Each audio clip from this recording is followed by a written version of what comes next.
The Gothquisition is a fabricated, satirical episode made purely for entertainment purposes. Any names, likenesses, or anecdotes are being satirized. The guests on this episode are playing characters, and as such, the views expressed do not reflect their personal views, my views, Cemetery Confessions, the Belfry Network, or any affiliates. Warning. The following program is rated E for elitist. If you're prone to rage-induced seizures, suffer from the inability to appreciate sarcasm, spend most of your free time on Tumblr, or think that The Beautiful People is a goth anthem, immediately turn this episode off and proceed to your nearest medical professional. For everyone who hasn't been diagnosed with a case of the butt hurts, prepare for the year's most epic bitch fest. Today, the internet stands trial for its crimes against goth. All shall kneel and prepare for judgment before the mighty Gothquisition.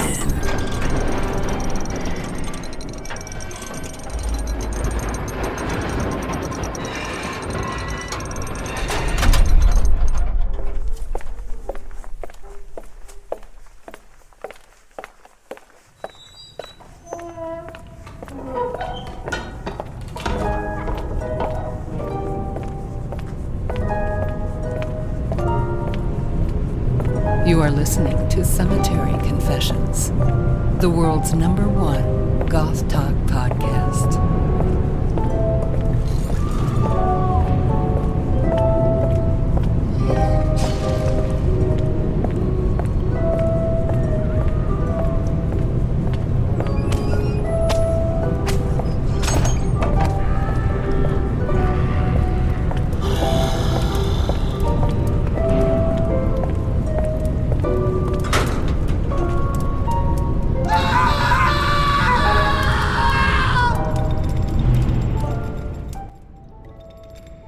There has been no shortage of drama this year, from arguments in my comments section about whether goth is music or a mindset, to band members and DJs being called out for explicitly racist and sexist behavior, not to mention the global health and political crisis. With all that's going on, I am more sure than ever that the thing the world needs right now is to be made fun of. And who better to do that than the sneering elite? The gatekeepers your mother warned you about. Gothic goblins who can tell whether the DJ is spinning the Merry Thoughts, Rosetta Stones, Merciful Nuns, or Ex Voto in the first 4 bars. The kind of freaks who hand out flyers for shows because they actually give a shit about their scene, while also knowing which clubs Peter Murphy goes to get stoned off his tits at 4 a.m. These are the capital G goths who refer to Sturm und Drang in everyday conversation, who know you aren't a real goth until you've skipped an after party with a death rock band to break into a cemetery and smoke cloves at 3 a.m. And we're here to put our pikes so far up the internet's ass it'll be spitting faux leather for the rest of the year. As always, I'm the Count, and I'm here with our cabal. So, please tell us who you are and why we should care. Andy, we usually start with you. Hi, I'm Andy. I'm a music journalist, and I've written for Bandcamp, postpunk.com, recently Numero Berlin, and I wrote the book Summer Leather, Summer Lace. I'm a DJ, and I run the party Syntheside. Danny? Hey, I'm Danny. I'm a DJ at Wraith London and an art student. Jez? I'm Jez. I'm in the book Somewhere Leather, Somewhere Lace. I've been one of these black-clad freaks since 1984-ish. I also have Instagram Studio 777 Jez. I make things for strange people when they ask me to. Michelle? I'm Michelle. I've also been a black-clad freak for over 2.5 decades now, and I guess that's it. I'm old and I'm mean. No, that's why I'm here. Be old and mean about things. Really. And our resident Queen of Goth. Let's not forget your title, official title. And finally, ATAC. Oh, that's funny. There was a thunderclap right as you said my name. But Satan is approved. If you don't know who I am, you haven't been paying attention. I'm elitist fucking Joe, son. also DJ ATAC, and I run and DJ events, currently Midnight Asylum and La Chambre. Well, when we don't have a pandemic running over our heads, but we're all doing our thing for that with the virtual online events anyway. So support the scene, get out there, listen to some music, and thank God for the Gothquisition. Thank Goth for the Gothquisition. Thank Goth, yeah. Before we get into our first article, I'm overjoyed to announce the return of a segment we started last year, in which we present an internet goth as a sacrificial lamb, humbly offered to appease the gods of Goth. First up, it's Black Friday. That's right, it's time to take a shot at the top again. Does she look cooler than me? Sure. Is she more popular than me? Definitely. Does she have great taste in music? Also yes. Am I a sad, bitter, empty person with no goal in life? Okay, hang on. I think I lost where I was going with this. Hang on. Let me try this again. If you've watched Black Friday's channel at all, you'll know that naming yourself after the American holiday where we suckle the teat of capitalism and worship at the altar of consumerism makes a lot of sense for her content. And for all the plebs out there on YouTube wishing they had half the influencer power that she does, you just have to realize that you can't market to goths by talking about goth stuff. You just have to start dressing up as other subcultures and make your channel into a low-rent reality TV show. Here's a question kids getting into the scene and discovering the goth queen of YouTube might want answered. Do goths care about Black lives? Not sure, but here's a wacky taste testing video. I suppose that's not surprising, though, considering she is totally oblivious to why people like Father Sebastian or Adora Batbrat are problematic, as they've appeared in her videos. IBF is kind of like the Donald Trump of goth, if you really think about it. She wants to make goth YouTube great again, but instead of content for the 99%, all the free stuff went to her. I don't really understand why people love IBF so much because her formula is really pretty simple. You start by picking a generic YouTube topic that has been done to death and has nothing to do with goth. Then you complain for 5 minutes about how you can't fly to another country for the 10th time that year. Then you tell your viewers how they're better than everyone else who disagrees with them, throw in some self-deprecation, and voila, you're the queen of goth. Oh, shit. Well, now, the thing is like, she has, a film degree or something? This is her background. So this is her job. And if she's been creating goth-related content for years and years and years and years, yeah, you're gonna have to work really hard to create additional content.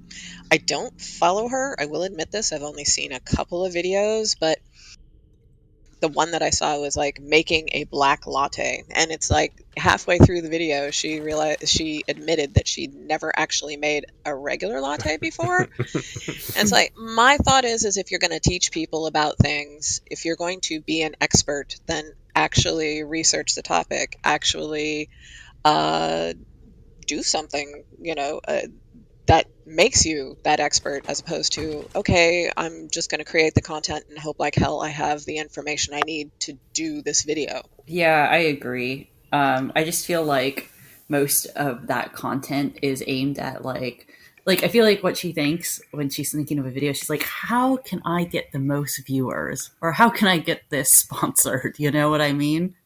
And it's just like, all right, can you do something that maybe will actually benefit? Yeah. Yeah, I agree. Here we go. Let's start by saying, originally, Black Friday made excellent content. Funny videos, really well thought out, but then she decided to pander. And she decided, nope, I'm not going to pander to the goth community, I'm going to pander to all the pseudo-spoopy kids out there. And in a way, it's a bit of a betrayal because she won't talk. In the past, she's been known for not talking about the scene and music with them. It's more on the superficial stuff. Yeah. So people began to see goth as purely an aesthetic and a style.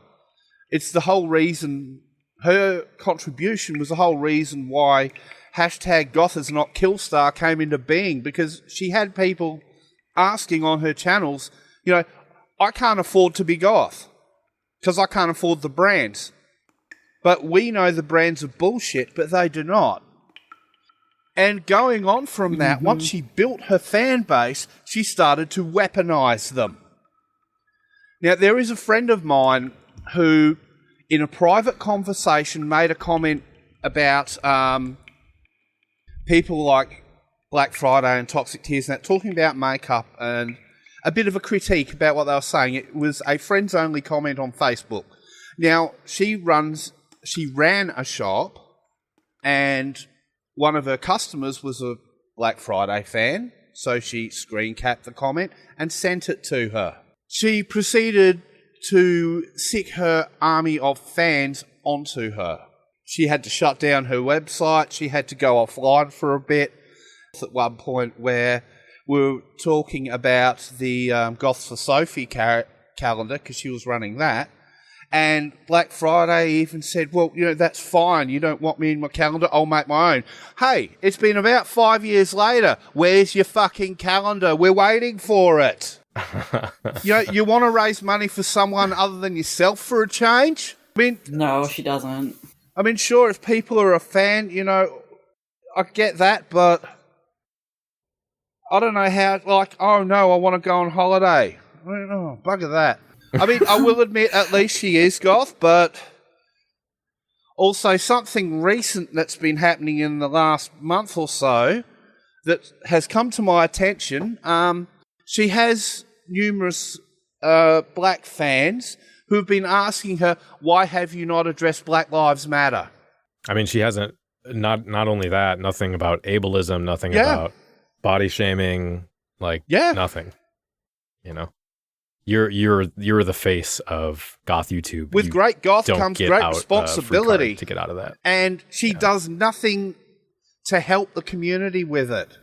Well, I just don't understand having that large of a platform and not using it for the greater good of the subculture or in fact, society. And it even I just don't understand why she couldn't help promote maybe some funds or something like that had to do with Black Lives Matter or anything that matters because she doesn't, And also on the music level, I'm pretty sure the only two bands that I've seen her ever talk about on her channel is Valor's Christian Death and Black Veil Brides. So, and I think she was paid for that. So she picks the least offensive route so she doesn't offend her fans, because she wants them all to think that they are little goths too.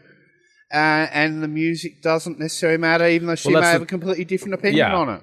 That's the problem. You can build a broader fan base by being as inoffensive and bland as possible, but then you're not taking a stand for anything. And I think that's gross. Mm. You're going to lose fans for standing up for something you believe in, but that's the correct thing to do. Good riddance to bad rubbish there. Let the trash take out itself. Yeah. As far as her music is concerned, I've stood one person away from her at Vekite, so she's gone to the same shows that I've been to, but I don't know what she talks about on her channel, honestly. But I do know that I've seen her at some of the same shows. So it's she understands what goth music is. I don't know if that's what she's broadcasting to her fan base or not. I watched the last 8 months of her episodes for preparation of this show, and she didn't mention really anything about music. Wow. But I know she goes to festivals and records it. I've seen it. Yes. Yeah, but I think she gets free tickets to do that. With Dark Side of the Con, she was paid to go there. So it makes me wonder, is she just that's going... different. Yeah, but doing a panel is fine, though. I think doing a panel is fine. I watched that. I don't think she had anything substantive to add to that conversation. That whole thing was bad. Don't get me started. All of it was bad. Don't get me started on that. Yeah. Let's get you started. No. But I was going to say, I feel Gothquisition, Andy.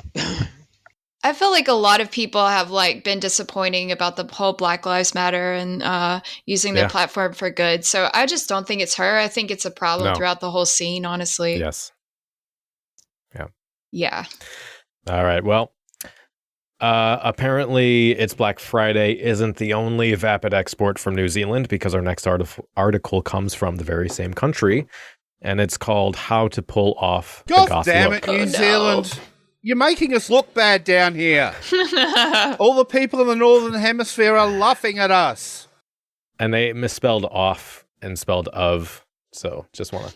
So many grammar mistakes in this. It's driving me crazy. All right, so from the top, make it drop. That's a wet ass put. Sorry. Goth fashion emerged during the 1980s as an unexpected product of the Gothic rock genre in England. It has survived over the years and even managed to spread all over the world, outliving many other fashion trends of the time. Today, people from regular people to celebrities indulge in Gothic fashion. Anyone can pull off a Goth look. With the right dress, makeup, and attitude, even you can try Goth's mysterious and dark appearance. No, you may not. Sorry. You can wear the clothes, but that doesn't make you the thing. The other thing, the clothes sometimes can wear you, darling. Oh, yes. Yes. Mm-hmm. I feel like it doesn't fool people. Well, it doesn't fool us. Have you been the USA lately? Well, let me ask this question because it's kind of related to Andy being upset about Black Friday's panel appearance and Andy having experience giving lectures on the relevance of semiotics and aesthetic. Just because I thought there was kind of a related question. Just what I've seen online lately, sort of putting goth into like a chicken or the egg scenario where it's either music was what spawned goth or fashion was the only thing that mattered to goth, and that's how you interpret the entire rest of the subculture is through one or the other. And considering that, I know Andy, you've done lectures on semiotics and that kind of thing. I wanted to ask how you all see that relationship working. I mean, it's one after the other. I always stress that it's a music-based subculture. You don't have goth without the music. No, the thing is back in the early days, I'm going to get the old fart aspect here. Yes, the music was what brought us together, but then when you went to meet with other people, yes, the fashion definitely signaled that these are the people who very likely were most interested in the same sorts of things that you were as well. The same music. You're going to see them at the same shows. You are going to see them at the same record stores. You're going to see them at the same shops. You're going to see them at the same places out on the street, because back then there were places that weirdos actually used to gather. And so it was a signal. It was fundamental to how the subculture grew, but these days it is very much, the focus seems to be a lot more no, it doesn't matter what you wear whatsoever, because we're not interacting usually as goths on the street. We are interacting online, and we are discussing music, and we're discussing goth elements. Yeah, especially now. Yes, and so you don't need that signaling as much. It was absolutely vital before the internet, though. How did you find your people back then? And so now, I think everybody just thinks the fashion is open to anyone, because it doesn't have that same symbolism, that same significance. It doesn't signal that, you can have somebody with pink hair and they listen to Taylor Swift. The lines have just become so blurred with the fashion that now it is so spread out that some might even argue now that goth doesn't have its own fashion style anymore, because everyone else has borrowed from it, and it has borrowed from so many things. It's just all dark alternative now. No, we have our own style. We're just style, I agree, but style and fashion can be two different things. Well, also, I think back then it was looked down upon to look that way, and now it's like the cool thing to do. Yeah. So it's completely changed. Absolutely. We got the fact endless that we amounts of stuff. shit to dress this way back then. Yeah, and you got beat up on the street, etc. You had to be dedicated. to actually do this, and now it's like, that's cute. That's kind of edgy. You know, Yeah. ooh, I think- hot I mean- goth chick. She must be kinky in bed. Yeah. Yeah, I do think from a broader view, though, that is generally a good thing that people aren't getting beat up and Right. that like we can legitimize different kinds of looks, like especially when you get into, you couldn't get a job looking goth at all. A lot But of places now you still that's can't. Still It normal. is Yeah, getting but it better. is normalizing. So A lot more. I'm not saying it's perfect. I'm just saying like normalizing alternative appearance does have good benefits. Yeah, there are Yes. definitely pros and cons, but Yeah, but yeah, still, we're talking about what did the fashion mean? What does the fashion mean now Right. in relation to the Right. subculture and the music? So, Hmm. and 90% of the time now, you'll go to shows and you see people in black jeans and t-shirts, Post-punk and that's fans it. don't You're not going to dress up see at all. as much. Yeah, And that's fine. it's true. Like, this is how I saw it anyway. Yeah. I you mean- go first. I was gonna say I'd rather people not dress up than dress up in like the Forever 21 Kill Star style clothes and Yeah. think that they're a part of something just because they look that way and they look like what these goth YouTubers are telling them to look like. Yeah. Regarding sort of where it all started, you have to start somewhere. The first song people considered a goth anthem is literally about a dead actor from early Hollywood horror films. I would say it inspired early music, which inspired more music, which inspired styling and fashion, which inspired interest in spooky aesthetics, which inspired more music and fashion. In a way, it is all linked. But at the same time, darker aesthetics aren't exclusive to goth either. We do something slightly different with them, with music and subculture, to make it our own. Yeah. Crickets. All right. Well, let's move on. What I've said about it before, to me, it's a perfect storm. It's Yeah. it My all words has have to hit power. you kind of at a moment of your life, and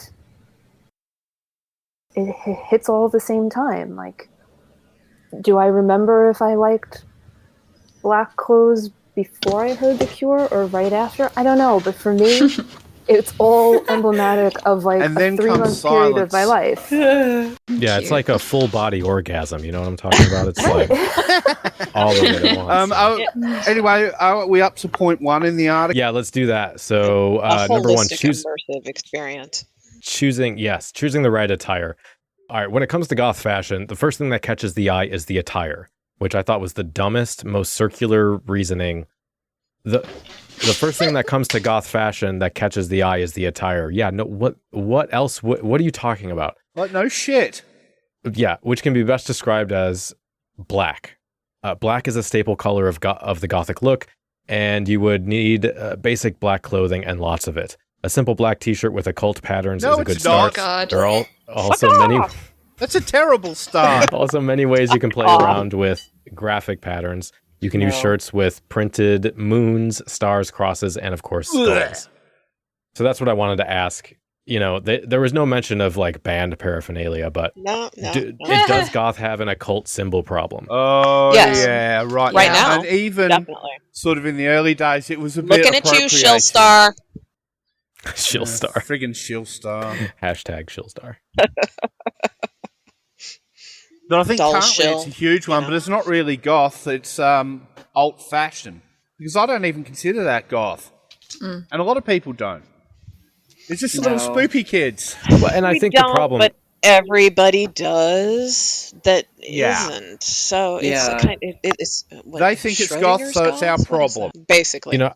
The difficulty for me, and I guess this is just personal experience, I don't know if I could apply this to anyone else, but when I was wearing a rosary or when I would wear like the sigil of Lucifer or something, I don't just wear it because it's edgy. It has some meaning to me in some way. Yeah. Yes, the And I symbols feel have meaning whether you know them or not, and that is the thing that bothers me. It's like, okay, let us throw all these flippin' sigils on one piece of clothing that have zero relation to each other, completely different systems of iconography.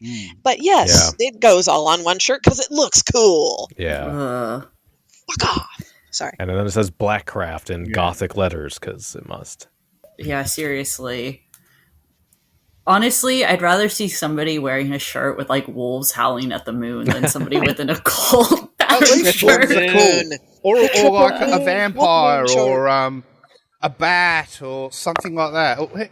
Skulls are okay, I guess. As long as it's just not one of those stupid things where it's skulls and upside down crosses printed all over it because super edgy. Ooh. Yeah, or the new goth triangles and wing beings actually font, steal the sort of like it was like a dagger snake thingy from an old brand? They stole the lip service skull dagger. Yes, Killstar made like a terrible. To actually steal it from an old brand, that was terrible. Oh, lip service, it was the lip service thing, and I mean, like, but there's art theft. I know you have those the, leggings. Yes, I do.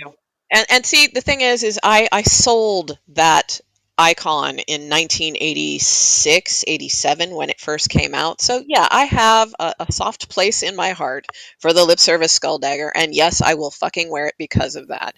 And so the thing is when you've got something that has represented a brand for 30 something years, and you're just like, no, we're just gonna snag this. It's like, no, that's not how that works, bitch.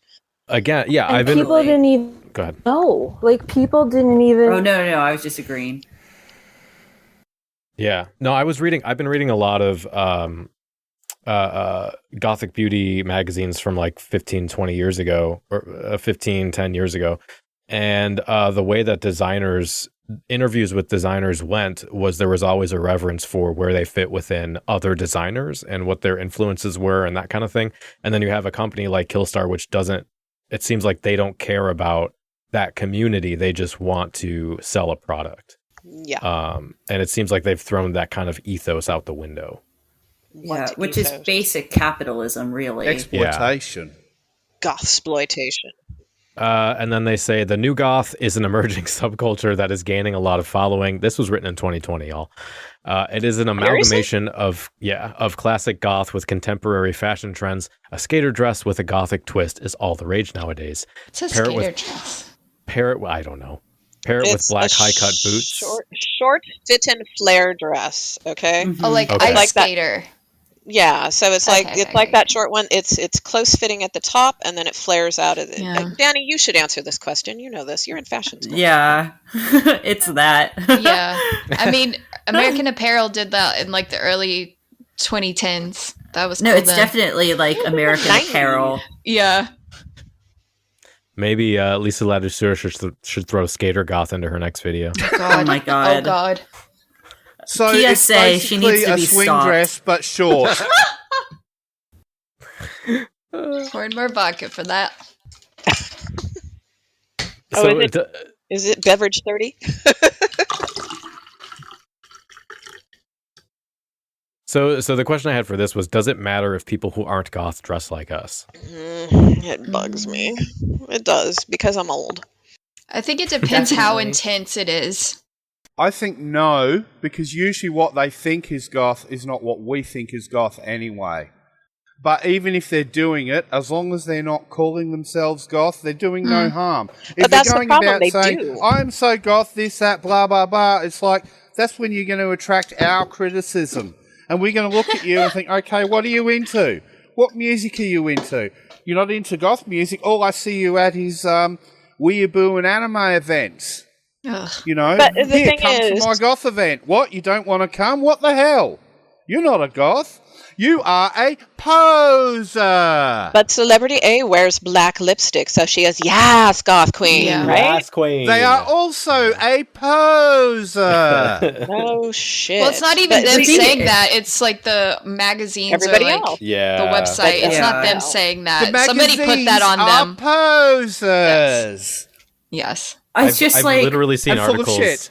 that are like, look at this new goth Mercedes, and it's just a Mercedes that's black. I'm like, why? There's a reason why on Reddit we created a new Reddit called Random Goth Items. Because people kept posting random goth items in goth.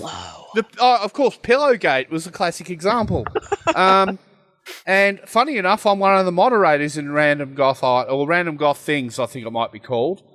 And we made it and just started posting random black shit there to try and get people going. And whenever someone posts something black in our goth, we just say, post it in here where people will like it. Goth does not own black. It does bother me when people who aren't goth wear goth, because to the mass population, I am in a group with those people. And I always think to myself, like, fuck, am I actually associated with people like that?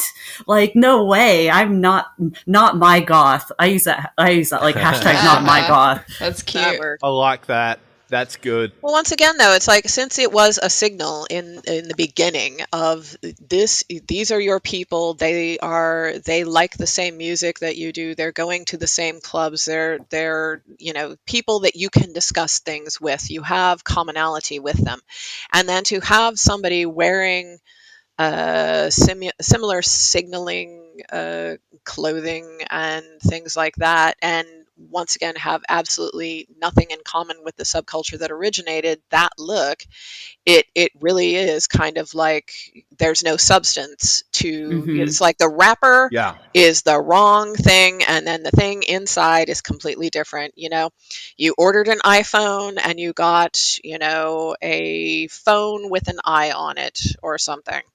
It's just, or not even a phone. With the music, because nowadays the only real signal you can have is band merch. But even then, people sometimes buy like a Joy Division T-shirt from a regular store because it looks cool. Yeah. And then there's the argument whether Joy Division counts as goth or not, but that's for another time. That's just one of the most iconic images, though. And then you've also got like the Ramones T-shirts and all these things. These are sold at like H&M. There are people that think Ramones is a brand. So I've seen them at Walmart, for crying out loud, before I left the States. So I've seen it too. Misfits. Yeah. Oh, heck no. The ultimate irony, punk bands being sold in regular stores for profit. Malcolm McLaren would probably be happy about that, but... Yeah. All right, dramatic makeup. Another good way to pull off the goth look is through makeup, and the key is to go for a dramatic look. You can apply dark makeup lightly or heavily, depending on your preference. Try a rich, dark eyeliner, giving a thick curve on the eyelids or other eyeshadow details. God. Similar to your attire, you can also play around a bit with the colors, depending on your outfit of the day or your look. The look you're trying for. Blue, red, and violet shades of lipstick usually fit most gothic styles. This writing is so bad. Yeah.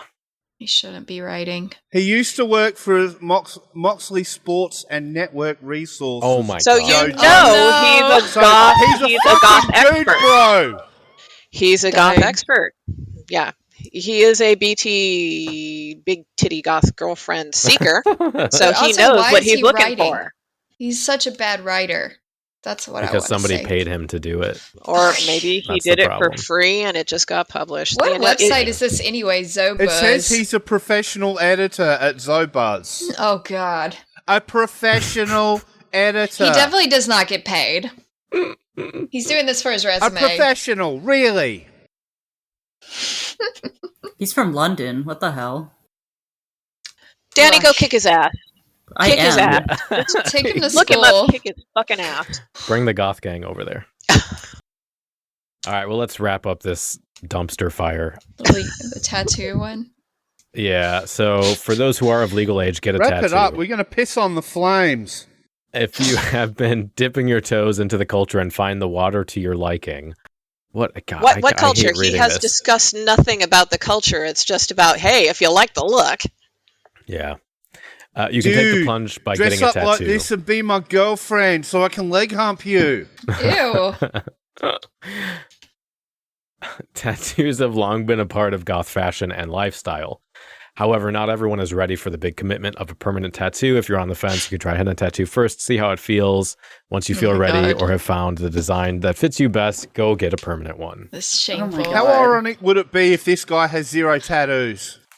Danny, the thing is that the people reading this are probably going to be those people like just getting into like goth looks and stuff like that, right? So if they go and get a tattoo of, let's say, Joy Division or something like that, like 2 years when they're not dressing this style, how much are they going to regret that, you know? Or Yeah. that edgy occult symbol mentioned in the Yeah. earlier paragraph. I'm going to get a pentagram tattooed on my face. Do it, their, Danny. My summer as a goth tattoo, I think. Ooh, Yes. I should actually get one of those, because I think it is Do my it. favorite movie now. Yeah, I don't know. It feels to me like those people who try and fit horror films into what it means to be goth. Like it's just stop trying. It's not relevant, you know. There was some influence from them, but influence does not mean a direct link. Exactly, yeah. It's funny, I'm about to do a lecture on that. Really? Yeah, goth subculture and horror. Oh. Oh, very When? cool. You Interesting. can watch. Is you can is watch. that the one I bought a ticket for? Oh, Yes, yeah, it yeah. When is. is that? When is that December again? 17th. Okay. And What the where heck? do people buy tickets for that? It's at the Miskatonic Institute, so you can just look that up. And I think it's only like $7 or $8. I don't know. Awesome. Yeah. So Wow. everyone listening will have time to go do that. Yes, it's on a Zoom, so it'll be fun. So we're going to take our first song break, and this is I'm More Goth Than You by ex-alien sex fiend Johnnie Haha.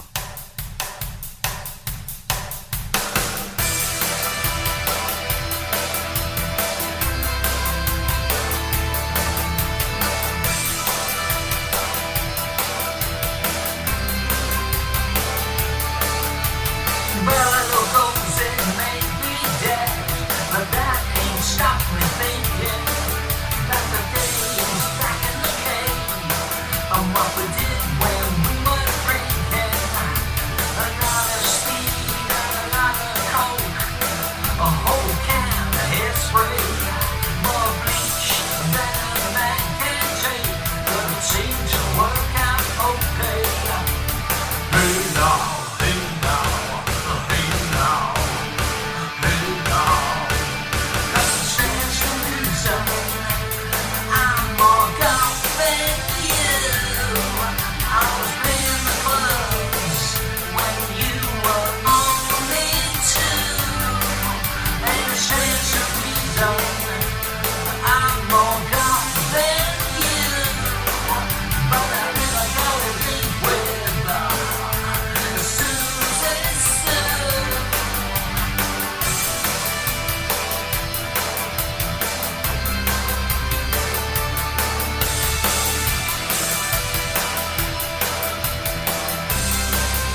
Our next segment is brought to you by someone who you've probably never heard of, but who wished that you did. In fact, he demanded and badgered me for weeks, begging to come on this podcast because he thought he was so important that I couldn't refuse. And if you've been goth long enough, you know exactly the type. Chadwick is his name. I remember when he did that. Yeah. That was funny. Chadwick is his name, and it's also what you get when you put a racist in a bad Lestat costume. Every large scene has one of these. Apply water to that sick burn. Every large scene has one of these, a fully grown anal polyp that took too many Quaaludes while watching Interview with the Vampire one day and decided that they were now king of all goth.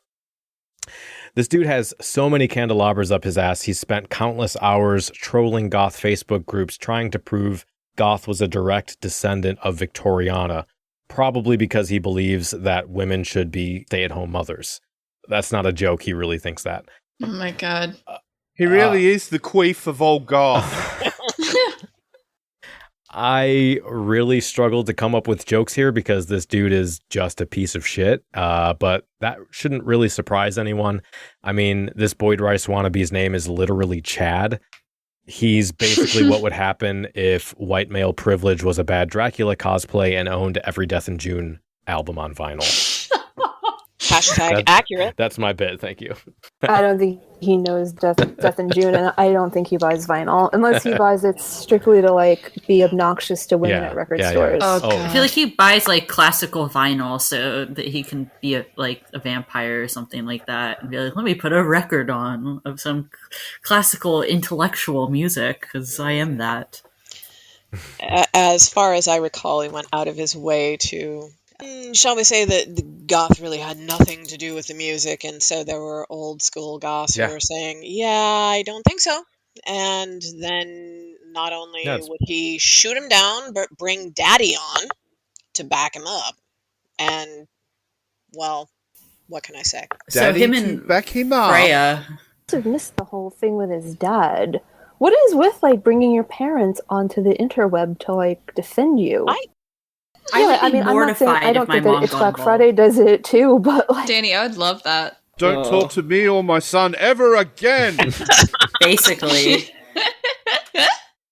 The issues that I mainly have with the person is the whole racist thing. And in this day and age especially, I mean, anybody who believes that there is room in goth for racism does not know what goth actually is, ever was, has been, doesn't know their history, these are the people who literally just don the clothes and think that I are goth. Yeah. So, don't get me started. Right. He seemed to have awakened fully fledged after reading Twilight as a vampire and dubbed himself literally fucking Lord. Lord, I kid you not. Yeah, that's right. Lord. I forgot about that. Oh, and now Sir. Ew. Sir. because now he read 50 Shades of Grey. Yeah. So Now he wants Is to he going to add Esquire at some point? What happened to all of his expensive goth clothes that him and his family would wear? Like, did he just like trash them and burn them, or like is he saving it for like a revival in a few years? I just like want to know. So if you're listening to this, Chadwick, like let me know. Can we burn them with him in them is the question. Oh, that would be nice. I thought we weren't doing punishments for this one. The bandwagon jumpers is that we can buy their cheap stuff when they don't want it anymore on like Beacon's Closet. So when you flat out admit you are a racist on social media and you feel that you have fundamental basis for that, then sorry, you don't get to play in our sandbox anymore. All right, moving on. This year has been an absolute desert for any kind of article about goth. For obvious reasons, of course, there still has been quality content. Look no further than our own Andy Harriman, for example. Her most recent article on clubbing and feminism was fantastic. I also just read the unobscured zine that Obscura Undead put out, which I also recommend taking a look at. But when looking for the shit stains of the internet, it's been pretty dry. unlike the slip and slide that's also known as my asshole. So this year, I've turned to help And there we go. from none other than, yeah, we were waiting for it, right? I've turned to help from none other than Angela Benedict. I asked her to scour her YouTube comment section looking for modern profundities of the philosopher kings and queens of the internet who clearly know better than the rest of us. So that's what we're doing. She attracts these crazy types. Yeah. So I rarely get comments like that from them. I'm sure you don't either. But she just gets all the crazies. yeah. So let's get into these. Here's the first. So this person starts off saying, I understand the inclination to protect the music you love, but it makes the scene less welcoming. Dark stuff is cool, and goth fits under that umbrella. Imagine you're a present-day 21-year-old who grew up on Little Peep and My Chemical Romance, who walks into a goth club for the first time only to get ripped on by elder goths telling them their taste is trash. Well, it is. He sounds like a Jake stan. It's just, why would somebody into that music go to a goth club in the first place? Like, they should know better themselves. Yeah. But that said, they're being taught from the people, their own little echo chamber around them, that this is goth. So we're trying to correct that information so when they go to the goth club, they know what to expect. If they're going to the goth club expecting Little Peep, My Chemical Romance, and God forbid Billie Eilish, who someone actually requested of me and got rather offended when I said, I'm sorry, we don't play that because we have standards. But interestingly enough, when she turned up to the event, she's like, I understand why you said that now. Well, it's kind of like Schrodinger's goth, because I see it's they kind of try to have it both ways, where they say you shouldn't make fun of people for their music taste, but then also they turn around and complain that goths are just posers anyway because all they do is find their information on the internet. And it's like, you can't have both of those things. Like, you can't say both of those. If it's so easy to get goth points by just Googling stuff, then you can't also say that. That's the thing. Goth is a journey. It's not a destination. That's the cheesiest shit you've ever said. I love it. But it is true. It's something it. I've been saying a lot recently. I'll put it next to my live, love, laugh sticker. Exactly. Yes. That's what I was going to say. Goth Live is in my goth asshole. death. I think. More like the thing, these people don't want to learn. And they don't want Right. to be as nicely and as politely and as mannerly as possible be told, no, I'm sorry, sweetie, you're wrong, but, and everybody does this, if you like this, maybe you'll like this instead. Yes, They don't want to hear that, because then you're a crappy elitist, then you're a gatekeeper, and then you know what I say, just give up and fuck off with a lot of you. Some gatekeeping is good because everything has rules, including goth, including metal, including punk. You go to any music subculture, there's going to be an element of it. Nobody wears metal band T-shirts. Well, maybe a couple of people do. Nobody claims to be a metalhead without actually listening to metal. Nobody claims to be a punk without actually listening to punk, even if they think that their punk is Green Day. And then the punks have to deal with that shit. But the same type of thing. Goth was the name that was settled upon for this subculture. You know, back in the day, I've said this before and I'll say it again, we did not have this overarching term. And so, but now this is the term that won out. And so for this music-based subculture, goth has been the term. So once again, when people find out, they're like, yeah, I want to be goth, I'm goth. And then they're like, yeah, my favorite goth band is Marilyn Manson and My Chemical Romance. And you tell them no. Or typo negative. And it's like, okay, no, and this is why. And they're like, what do you mean? You ruined me. I'm melting. What world? I think people get really defensive because they feel like their identity is under attack. Totally. How about just listen to some more fucking music and expand your identity, Grasshopper? Because they don't have that in Agreed. them.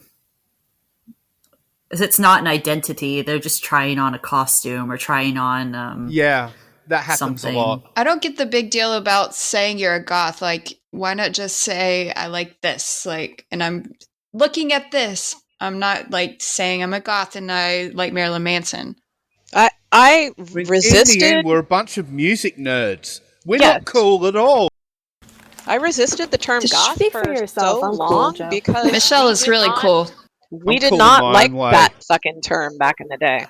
No, I get you, Jez. Totally. No, I it mean, was especially- not a term that we used. So, Right, and yeah. then it's like, okay, suddenly 90s, whatever, it's like, okay, it's goth. It is goth. And it's like, if you take a look at you've seen the videos from the 80s back in the day, and they're interviewing people that looked like us, and they're saying, what do you call yourselves? And we're like, we don't have any sort of, we don't know. And then some cute little kids are like, cureheads! We're cureheads. I It could be love worse. that. We're cureheads. No. So I guess, we won out. Goth sounds better than cureheads because not all goths like cure. But, the thing is, Well, we could have called ourselves Lugosians. oh, there you Oh, go. Jesus, no. Dark Siders. We got, Not my goth. hashtag, hashtag not my goth. But yeah, and so It it's just like, so happened that Andy lived in Visigoth Towers and was the Gothic Goblin. Yeah. oh, you mean Andy, not that Andy. Sex gang. Okay, I know. I'm Yes, joking. Andy Sex Gang. Yes, and of course we know this now because we have the Janie. internet. But back then, Yeah. in the 80s, it's like, yeah, we got 2-month-old copies of NME, and we were glad, damn it. So, Even in the 90s, We walked The up information both was ways to the beautiful. goth No, club. uphill both ways damn to get straight. them. your information was only as good generally as the people that ran your local scene. Because we didn't have. And if they thought Nine Inch Nails was goth, you thought it was too. All right. So let's see. They may not be goth, but they are alternative genres that deserve their own space. And what better place to give them a platform to underrepresented subcultures than a goth club? Alt spaces are hard to come by, and many towns only have one or two, so I don't see why sharing territory is such a big deal when there's so little to go around anyway.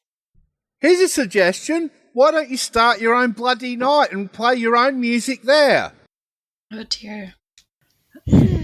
Sure, we can share territory as long as y'all You share the understand that venues, this that's cool. is like the real shit and not your stupid stuff. Sorry. Like, respect us, and then you can come. So, But I used to live, like, my club had the main floor where it was, I guess, what you would call general alternative, and then goth in the downstairs. So everybody was happy. The club made money. The club was Goth packed is in every my Saturday downstairs, night. yes. There we go. And, and not for nothing, gatekeeping alert, there was a door person who wouldn't let you downstairs if he thought that you were there to cause shit or hit on the women or just be a general douchebag.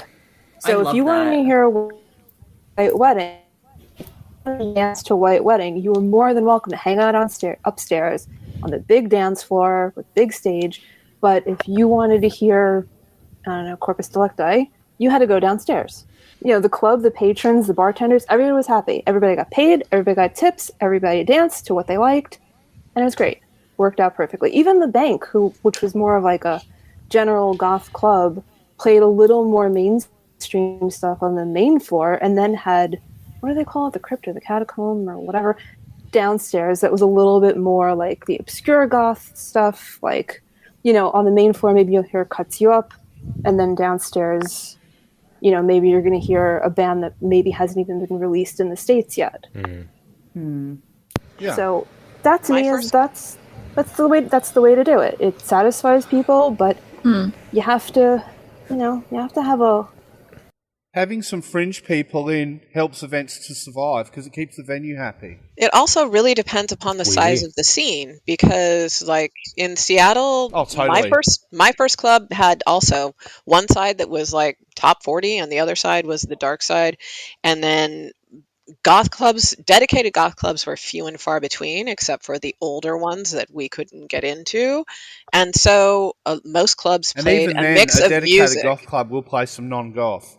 Yeah, so most clubs played a mix of music, and you would hang out outside or whatever and just race in when you heard a song that you liked, or just sit down, and so you had to deal with what you had to deal with. I think we had an explosion of goth that allowed for dedicated goth clubs, and it also, once again, there were more in LA, there were more in New York, there were more in bigger cities, but even in Vegas, when I lived in Vegas, there was like maybe one goth club that shut down very quickly just because it didn't have enough patronage. So yes, ideally I would love to have goth clubs or just goth club nights, but for practicality purposes, sometimes I guess I can understand why you need to blend genres or why you need to bring other people in.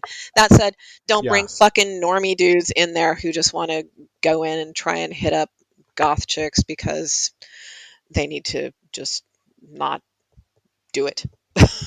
Definitely. Well, that's the other thing too, like I mentioned earlier, a lot of post-punk fans dress fairly normally. One of the events I run at the moment, Lashambra, we focus more on goth, post-punk and new wave. And Midnight Asylum, because we're playing it at a metal bar, we're focusing more on... We've got goth in there, but we've got a lot of general alternative and even some new metal, just to cater to that sort of crowd. The last event, though, I played a lot of post-punk and punk because we had the people there for it. You do really have to read the room. Yeah, know your scene. Let's keep moving, so we're only halfway through this comment. Great conversation, though. So let's see what else. Isn't there room for evolution? Goth music has this huge arc of sounds ranging over the late 70s to the mid-90s, but what can we consider goth that was created after that? Even great new bands like Lebanon Hanover or Drab Majesty just rehash goth tropes from the glory days. I only say this because I was 21 years old, uneducated, and unaware of the nuances in dark music, and I would have totally written off the scene as a bunch of old snobs who want to pretend like it's 1987 if it weren't for a few open-minded folks who were willing to welcome me in and teach me the history of the subculture. So I wanted to ask, like, does that hold up? Is modern goth music too obsessed with the 80s? I would say that a lot of it is. I don't see a problem with that. Well, I see no. That's a feature, not a bug. We're also beginning to see a lot of bands that are reminiscent of the 90s era goth as well coming up. In fact, after the whole synthy post-punk thing ends, that's probably what's going to come next. Yeah. Yeah, I feel like there's just a lot of bands that are out right now that have just like that sound of like the guy singer trying to sound like Andrew Eldritch, and it's just like I can't differentiate them. Like who they are all like lumped into one person. Yeah, you're right. Yeah. Totally, and that bothers me. I can't stand it. Yeah. I think the problem is a lot of bands set out going, okay, we're going to be Joy Division crossed with Depeche Mode, or we're going to be Sisters of Mercy crossed with, I don't know, Typo Negative as an example. Mm-hmm. And because they're doing that with a goal in mind, it's not like the original wave of goth bands that were just like, we're just going to play what we play and see how it turns out. And it just happened to turn out to lead into founding the goth subculture. Well, I think this happened in the late 80s as well, that it was like a copy of a copy, and, you know, everyone was trying to sound like The Cure, and it kind of just exploded on itself, honestly. So maybe that'll happen now. I don't know. Maybe. I mean, if we take a look at it, I mean, rock and roll in general, overall, it's like, okay, so yeah, that still sounds like rock music. It's goth has been around long enough that there is going to be some cyclical, some influence that is going to be felt throughout it. But the most successful of the new goth bands have that degree. They can evoke the original sound of 80s goth, but they also bring in their own new element that creates a freshness that makes it compelling. So, it is an evolution, definitely. Mm-hmm. So, Give us a but, reason to listen to the new stuff and the old stuff. Yeah. right. And that evolution doesn't mean like, okay, suddenly we're going to jump from the 80s goth to SoundCloud rappers, Mm-hmm. So there's not an evolution there. That's just like a completely different thing. I'm not going to call goth country. I mean, now certainly there are some people who say there is goth country and stuff like that. I'm not going to call it goth opera. There are some people who say that there are certain elements of opera and certain goth bands in the way that the vocalists are singing. But you have to have some degree of evolution, but at the same token, there is source material in order to that has to be evoked so that it can still be considered in the goth vein, in the goth genre. So Yes. Yeah, I would say bands like Sansambre, which is one of my favorite punching bags, because they don't do anything new, and I think that they're boring and not worth listening to. There's bands like that. And the recent controversy. Yes. There's also like The Last of Us, which is a band I found recently, which is basically just a Fields of the Nephilim cover band.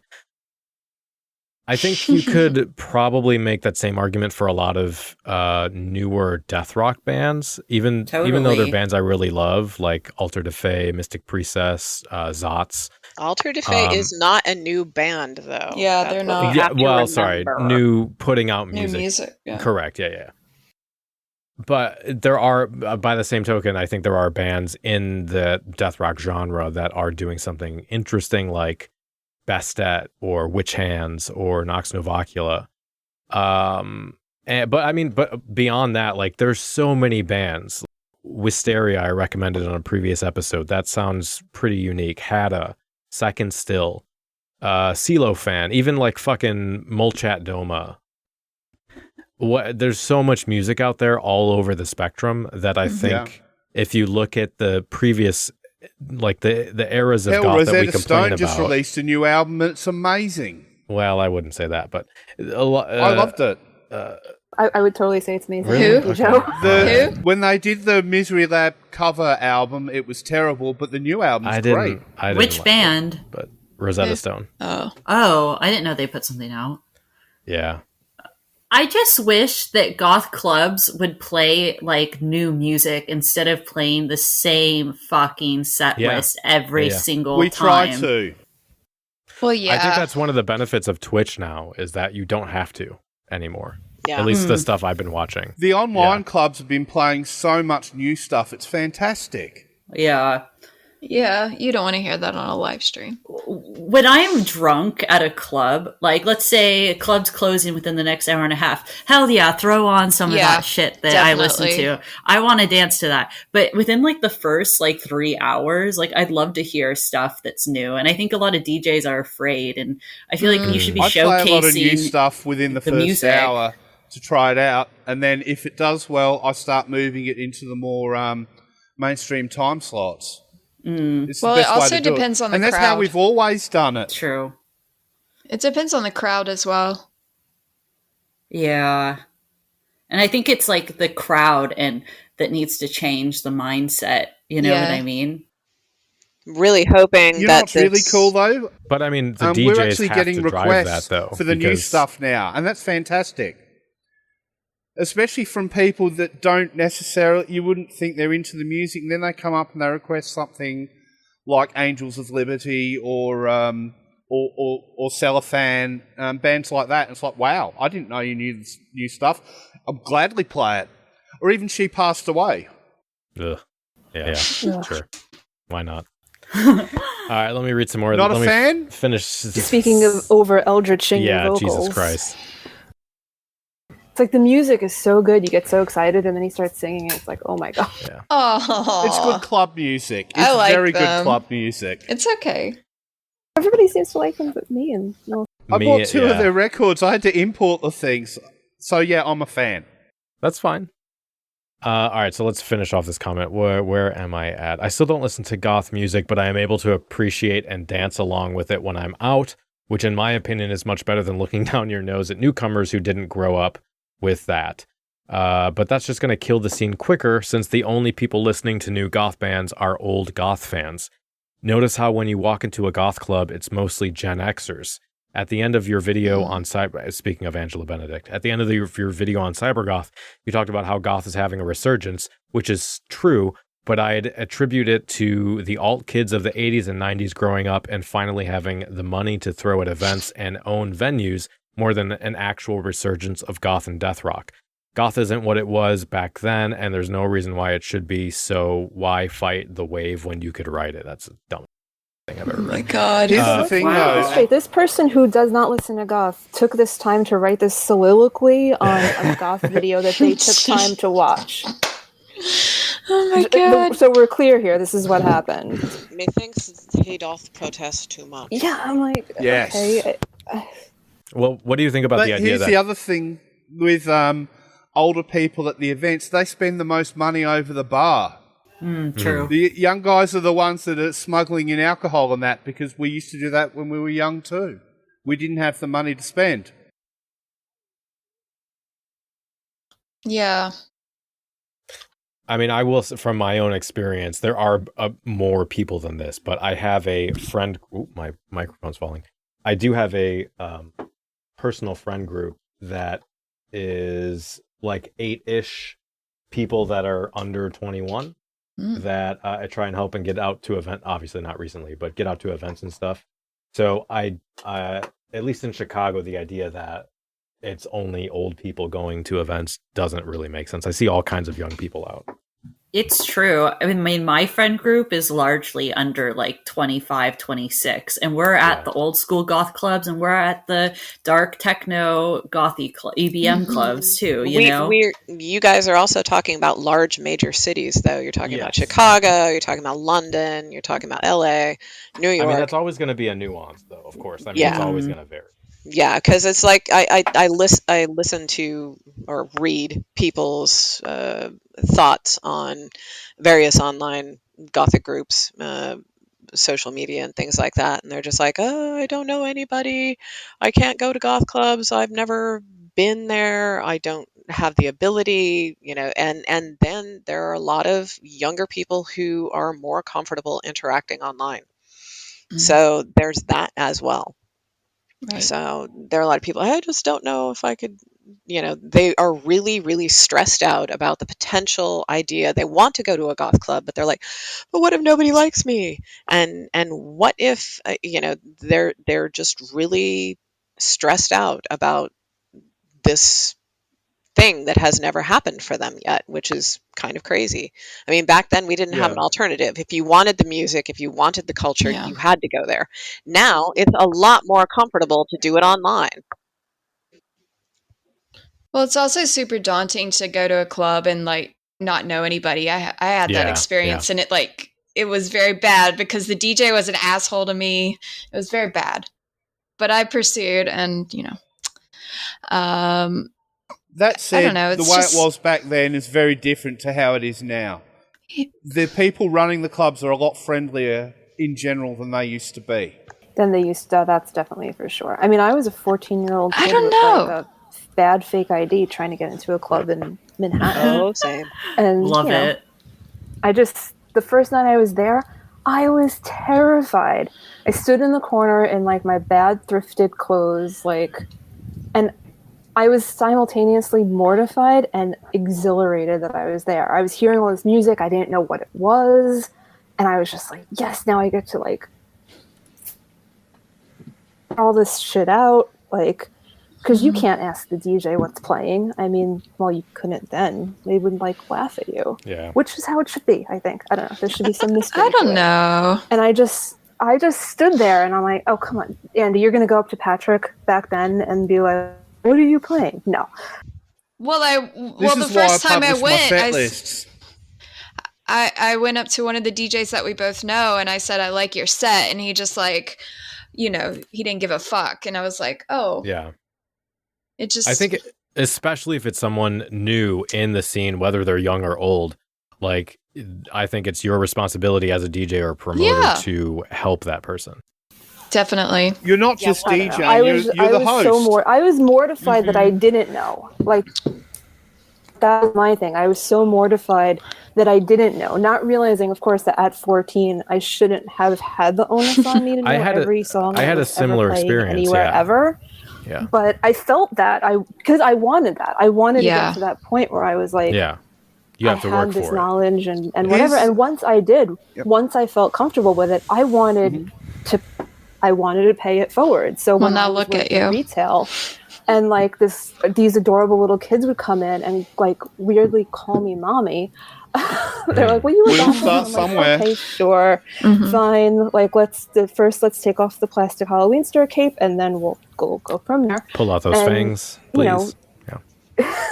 Can I give a little advice to someone that might want to go to a club? You have to maybe be embarrassed for a little bit. Yeah. You have to stick with it. That's the thing. That's what separates it. If you really, really love it, there's nothing that's going to stop you. No rude asshole is going to stop you. No amount of social anxiety or mortification that you're... Hell, I was labelled as a poser.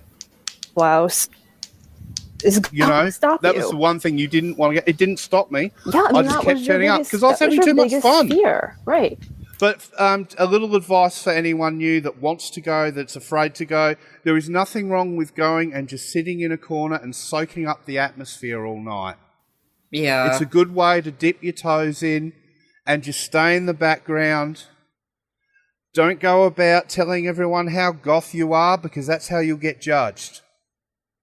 Yeah, Just eventually somebody will notice you and come and be nice. Yes. Yeah, definitely. They'll get used to seeing you there. People will start talking to you, or a good place to hang out is with the smokers because all they want to do is talk. Yeah. Oh, totally. But just don't start smoking. It's terrible. Oh, I wish we could smoke in the clubs. Don't start smoking. It took me a long time to quit. I mean, I've had people with events sort of say, I'm not sure who to talk to. And I say, look, I'm the big fat guy in the DJ booth. Come and say hello to me. I'll talk to anyone. I'll have a drink with you. I don't mind. Yeah. I'm easy to spot.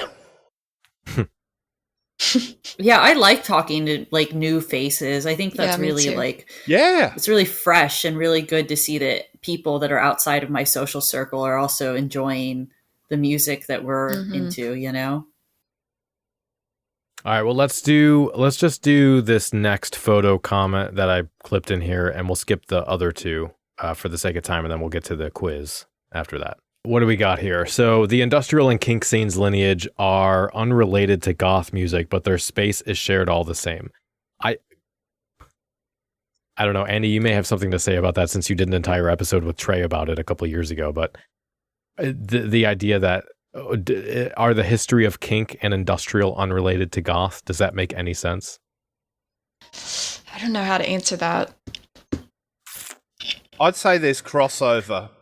Yeah, there's definitely I mean, you have like Skinny Puppy who definitely have goth undertones. But yeah, they're different. But not unrelated because you can have like industrial goth nights. I mean, everyone likes your Skinny Puppy at a goth night. I don't know.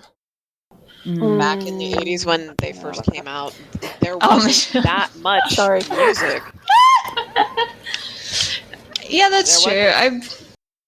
There wasn't that much to pull from, so you always heard Skinny Puppy at goth club nights back in the day. So it's good to dance to. Love them. Yeah.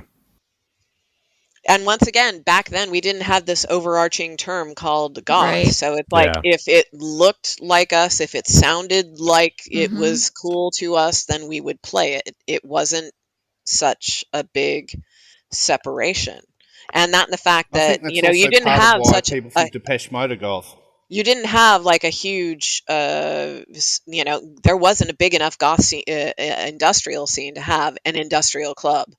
Right. So there wasn't a big enough of anything. So you had, the wave, you had the goth, you had the industrial, you had all the stuff mixed together just so you could fill the whole night, So also, I think nowadays kink has a lot more to do with techno than any other genre, honestly. At least in New York. Definitely. Yeah. Here in London, the like what Torture Garden, like the main fetish club, like I've been, and the music is mostly top 40 until like my friend's DJ, and then it goes to like dark techno or like goth and industrial, you know. But do most people like get on the dance floor for that? Not really. It's a very select crowd that is interested in that in these types of clubs. I guess maybe back in the day there was probably a lot more crossover, but I think as like kink and bondage has just been normalized through culture and through sexuality, that people, I mean, people of all types and all music genres are getting into it. Yeah, that's true. When I did the gig for the Fringe and I was doing an industrial set and playing live, we actually had some Kinksters there that were supposed to be doing some stuff. They had the big sort of X thingy that they use and that, and they didn't play all night. St. Andrew's Cross or something. Yeah, and I asked why, and the Dom said the music was not conducive to play. They normally play more mainstreamy type stuff now. Weird. It's just how it is. Okay. Yeah. I don't know. There's some goth music that I think is like super hot. Like for that real. would totally work. Yeah. But most of the people I know that's into now. kink are into techno here. So they're not goths at all, but they wear black and they wear like bondage gear. All right, let's see. So they say, I wouldn't discount the SoundCloud generation as being completely detached from goth either. Artists like Cold Heart and Wicca Phase Springs Eternal are totally plugged into the goth sound, even if they don't powder their face and twist their hair in crazy directions. You can hear the influence. Hip-hop and electronic music are defining genres of this generation, like how rock and new wave was in the 80s.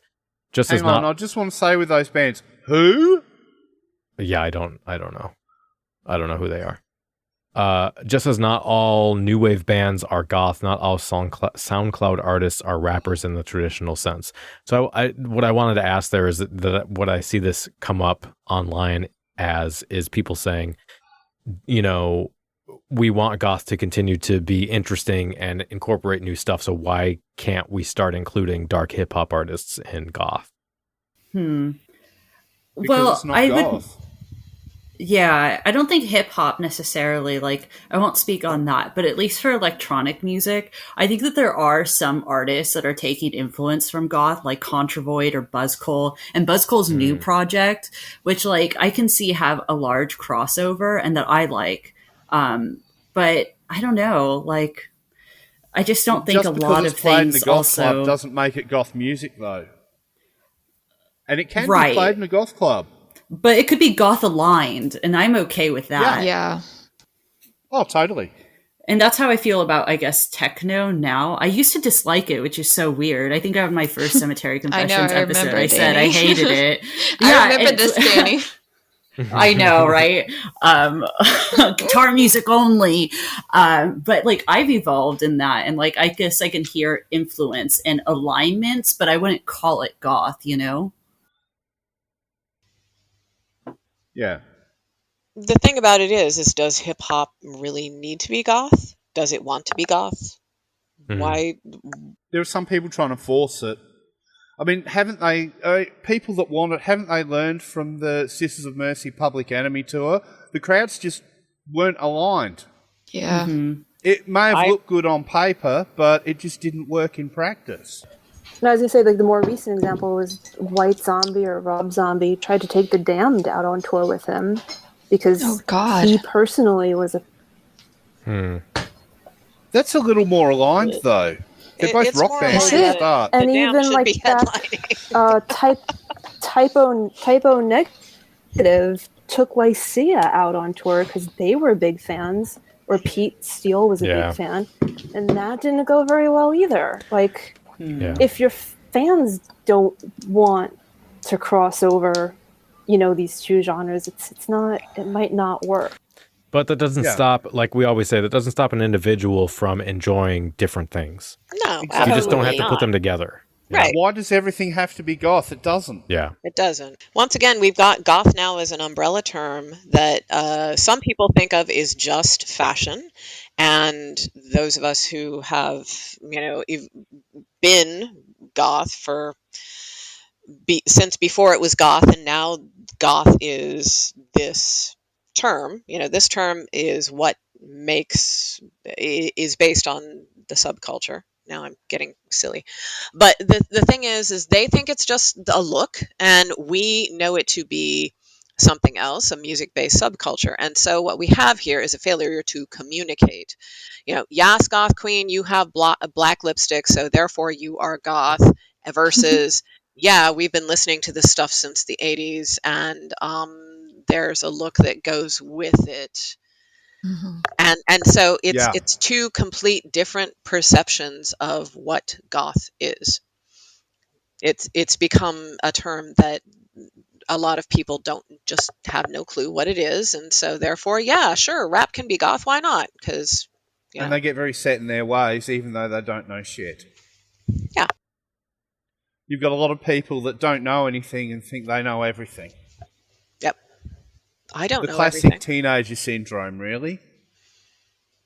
And I will admit, I'll be the first person to admit there are a lot of us old teenagers out there, because there are a lot of people from the 80s who are just like, yeah, goth was the 80s and it was like this, and we don't want the new stuff. And there are some people who, yes, do refuse to change, but it's out there. Evolution, you goth isn't a youth subculture anymore. True. No. Very true. Absolutely true. But there are still some people who think that the only goth is the 80s goth music. And, as an old fart myself, I'm here to tell you that's not the case. Yeah. What gets me is when you have somebody who may have been around in the 80s or 90s, they've had about 10, 15 years out of the scene because of life. They come back in, then they expect it to be exactly the same as when they left. Now, see, it doesn't work like that. I've been there, done that with the whole out of the scene thing, but when I came back, the first thing I did was look for everything that I could find that I had missed in the interim, and what is happening now. So, life happens, but the thing is are you going to evolve, or are you just going to be stuck in your glory days like the football hero from high school? But it's not just that. They look at what's available now and they think, well, that's going to suck because it's not the glory days anymore. It's like, you haven't even given it a try and you're already judging it. Exactly. All right, so here's where I want to go off for a second on this little bit here. We live in a postmodern world where genres are mixed and scenes are less homogenized, so you can't expect alternative newcomers to understand the intricacies of a scene that existed before their time. And this is just the reason this triggered me in a sense is that it's my favorite pet peeve of people using the term postmodern without defining what they mean by that, because there are multiple formalized frameworks for postmodernism that vary depending on what you're talking about. In this context, I'm guessing they are talking about sociology and the argument for moving away from traditional formulations of subculture as were presented by the culture for contemporary studies in the 60s. Now, I will say most modern sociologists either reject or restructure those classical theorizations of subculture. Personally, I like, if anyone is interested in looking stuff up, mainstream theorists like Adorno or Muggleton, they would argue that the kind of harsh delineations of subculture that sort of put individualism against collectivism with no crossover are overemphasized, and the reality is that those categories were always just kind of abstractions, while the lived experience of subculturalists was far more complex in the 60s, just as it is now. And I would recommend checking out the book, Muggleton's book, Inside Subculture, for his view on this. But on the other end, then you have people, which I'm assuming this commenter is agreeing with, theorists like Maffesoli and Bennett, who support postmodern frameworks like neo-tribalism, which posit that youth culture is transient and fluid and devoid of substance. But the problem is I think they're missing the consistency of cultural practices that you can identify, like cultural capital and shared context and specific sounds that are shared among communities. And I think these things exist and aren't just free-floating signifiers that you can grab willy-nilly, kind of. My own belief, and I'm not going to go into this because I've done it on other episodes, but I think something based more in phenomenology or ontology is, this is where I'm getting pretentious, sorry, it's the Gothquisition, whatever, is more relevant because sociology always presumes some form of functionalism, which just ends up reproducing those abstracted hegemony structures that I don't think are actually a thing. But anyway, so in practical terms, I think goth is homogenous. It is not postmodern, but goth is based around a loose set of signifiers and norms and behaviors that do provide meaning and substance. And you're not going to be able, despite how many people want to comment on the internet about this, you're not going to be able to change goth into something that is liminal and ephemeral and constantly shifting. It's just not going to happen. So I think that attempt to shift an understanding of goth from structured to a just completely unquantifiable, ever-changing set of signifiers so that you can say anything that's morbid or dark can be called goth it's just not going to happen. It's not practical. It's not part of the experience of being goth anyway. So that's my little rant there. So let's move on here. They say, I suppose the real threat to goth is the goth for a night Instagram models who buy the whole get up on dolls kill just for a photo shoot at the Batcave and get priority over people who can't afford fancy new rocks, yet love goth music. But there's always going to be posers. I wouldn't confuse them for innovators who are trying to push the genre forward and don't limit themselves to what's been done before. That's not what the originators of goth did. In my opinion, it's the aesthetic that created the genre. Oh, here we go again. Vampira didn't listen to goth music, but does that make her less of a goth icon? I love that. She's a horror icon, not a goth icon. True. Yeah. And it's just because her look is like Morticia Addams, which is also a horror icon, I guess, per se.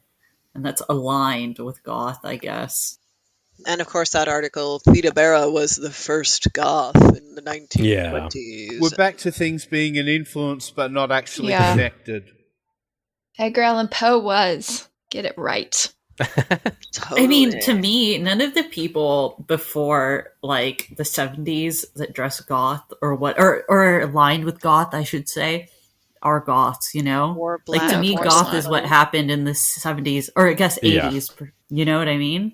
Yeah. It's really all we're all hung up once again upon this word goth that has come to mean this music-based subculture, but it the issue is that, okay, yes, this music-based subculture. We should have stuck with positive punk and we wouldn't have this problem. No shit, something. I mean, in which is ironic because people tend to associate goth with being mopey and sad. Exactly.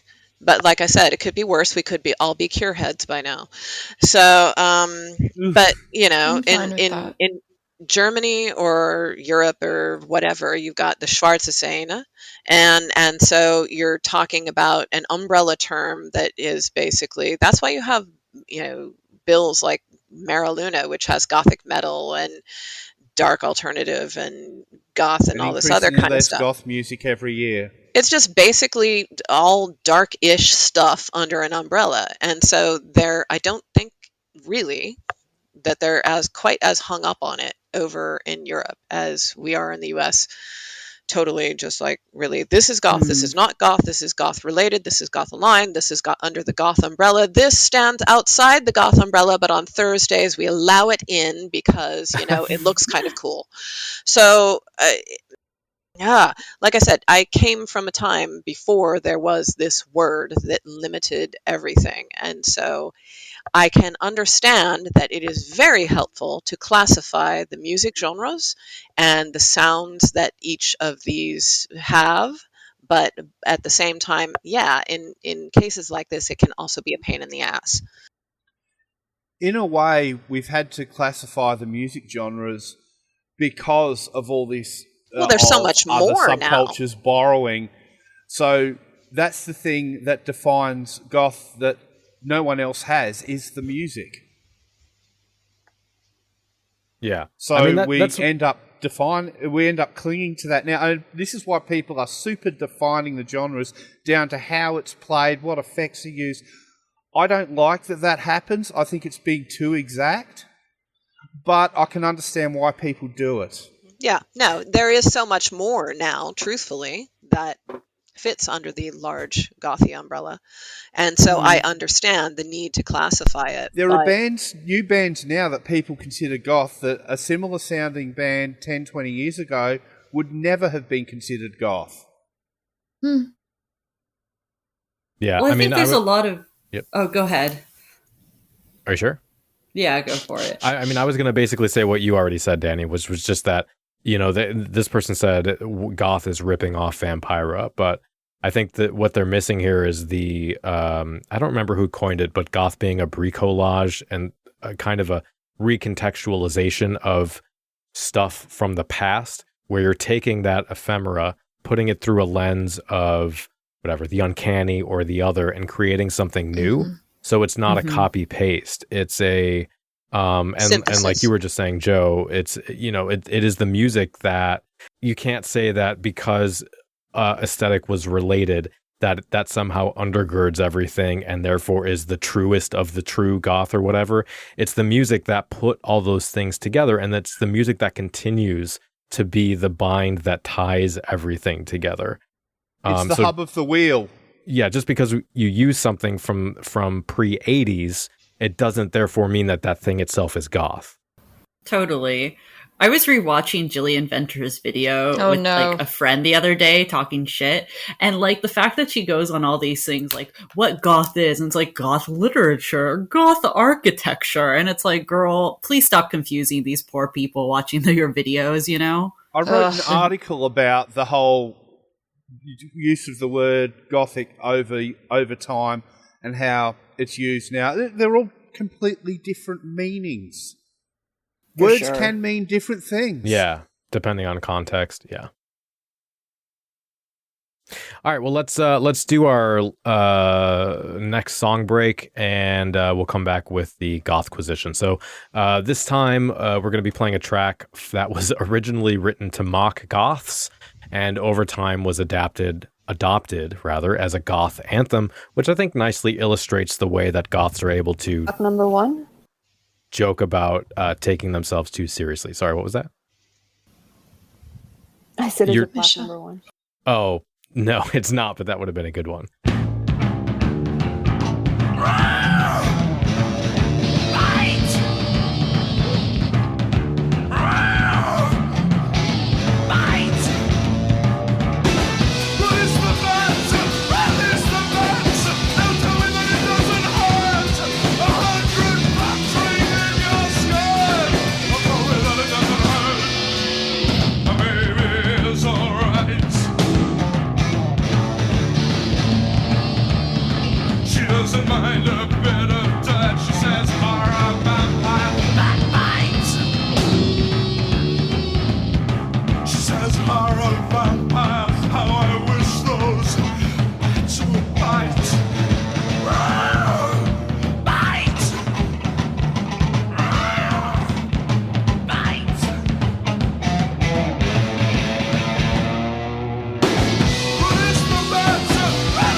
funny thing about like Killstar is I remember when Killstar began. All right, like this stuff is nothing special, but like some of it's good, like cute, basic stuff for your. It was harmless. Then they started with like the prints, like all over, like the Luciferian sigils, and it's like what's going on here? Like the Ouija board stuff And was everything's everywhere. always got the Killstar name on it, so people know exactly what you've bought. Yeah, well, Steven got me a Killstar dress for Christmas, like maybe, I don't know, 5 Christmases ago. And he was like, don't worry, I already snipped the thing off because it was Yay!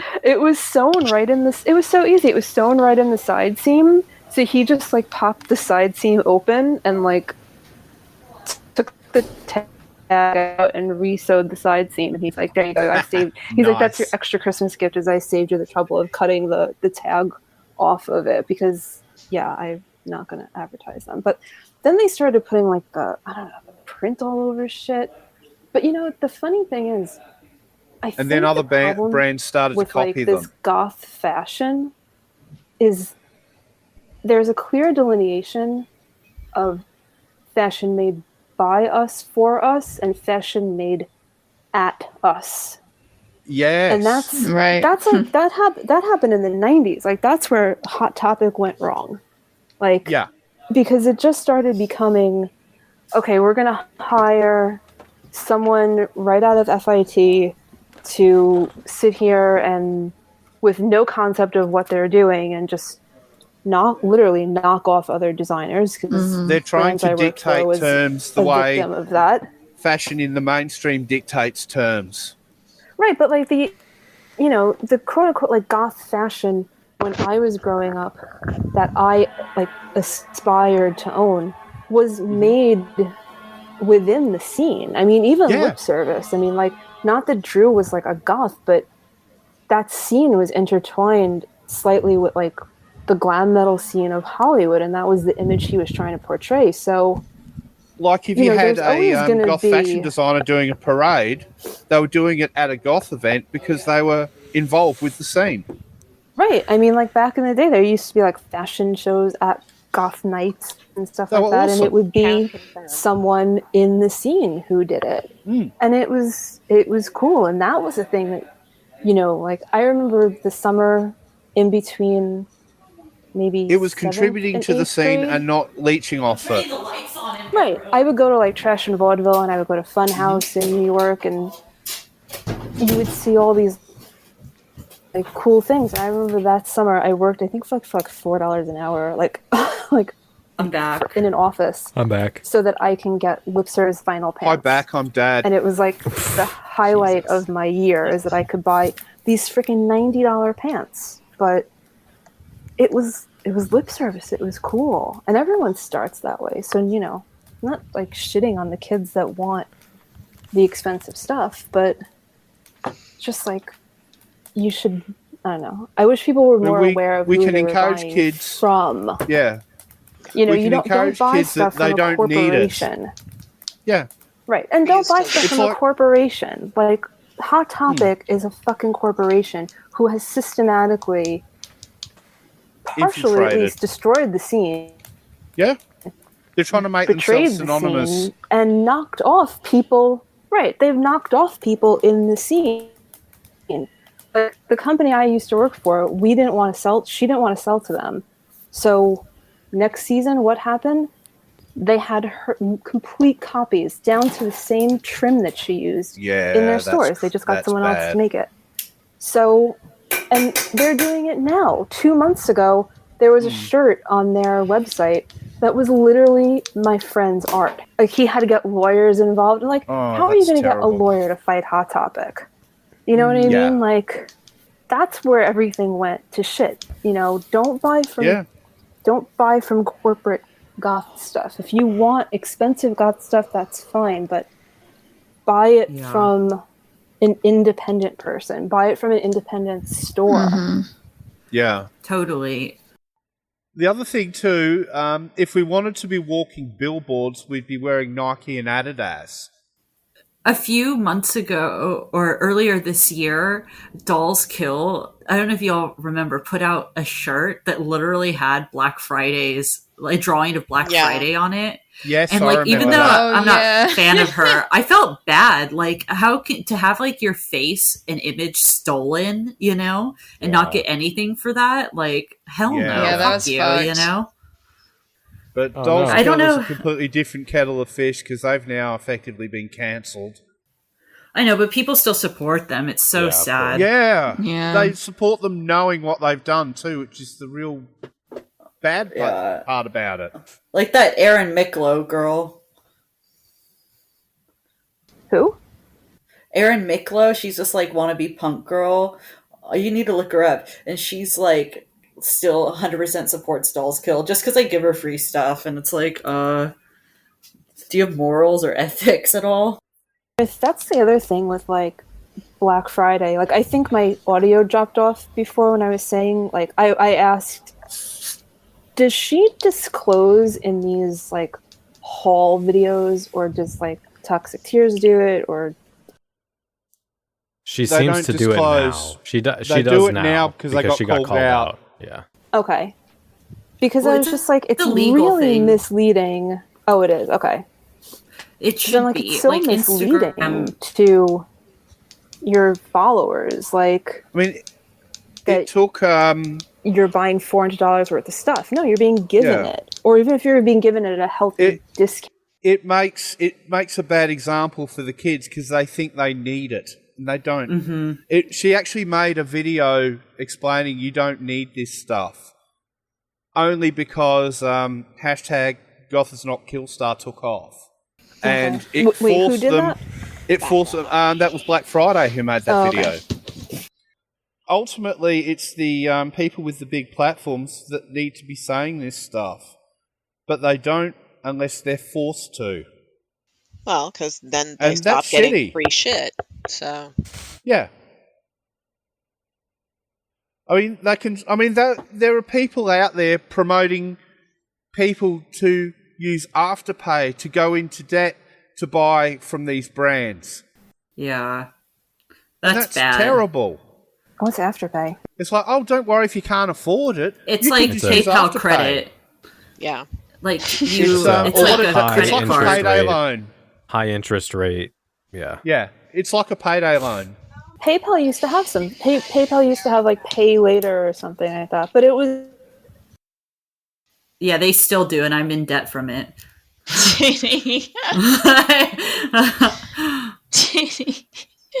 I am. I can't even remember what I bought, but I'm still paying it back. You want to know what's really crazy? It's fine. There's I have a lot of credit there's card debt Facebook that I'm groups still paying off. about Afterpay where people compete to see how big a debt they can run up on their account for their working husband to pay off. Well, that's the thing. You're nuts. You're talking to kids that don't know any better and setting them up to be in a bad place through the rest of their, like, the next 10 years, you know? Yeah.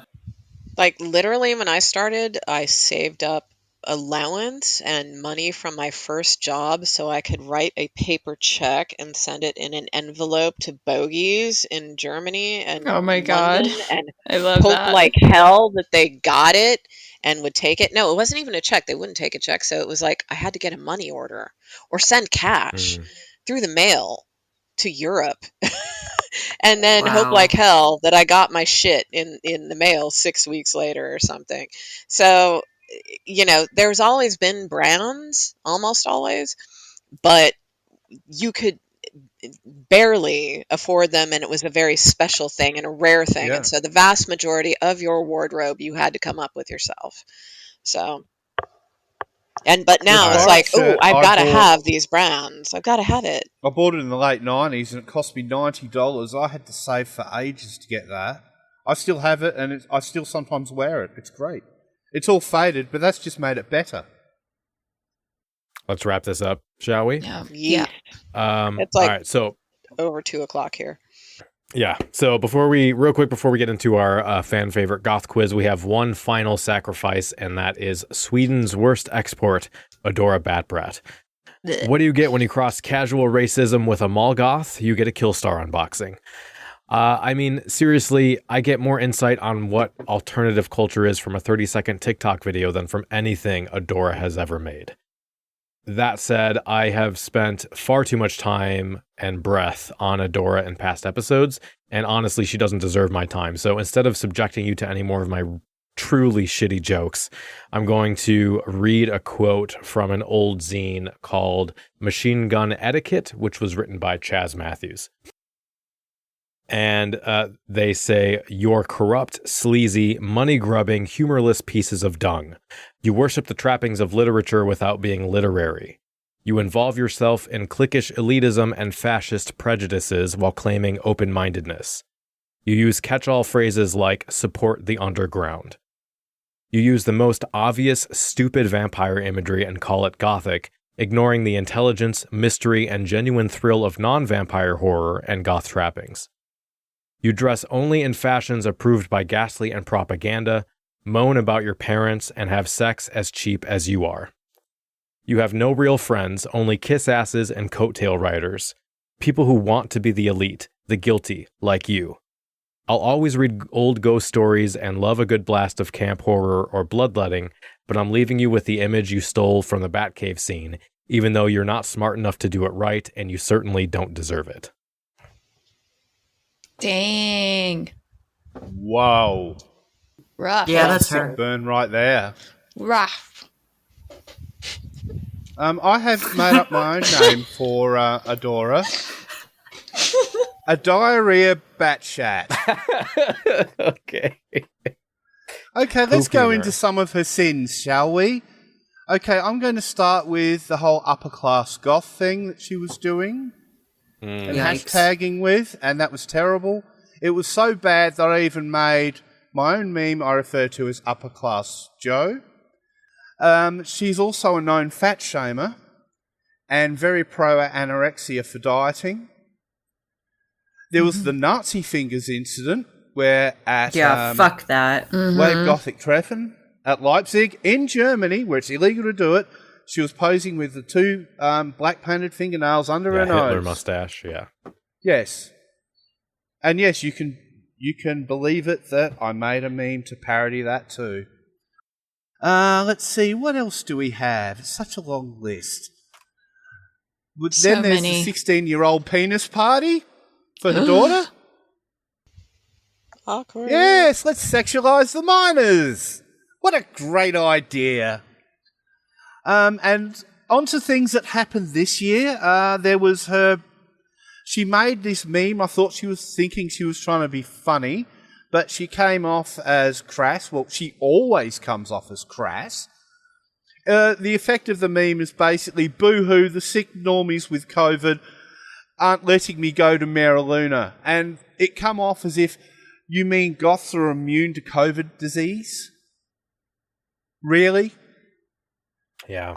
And then we get Yeah. to the big elephant in the room that has been going across all of the goth internet for the last month or so, and that is that awful outfit turning rape into a costume. Yep. Now, she deserves to be grilled for it. She has brought it on herself, and people have been doing that a lot. She had a sponsorship deal with Killstar she'd only gotten this year, and they dumped her.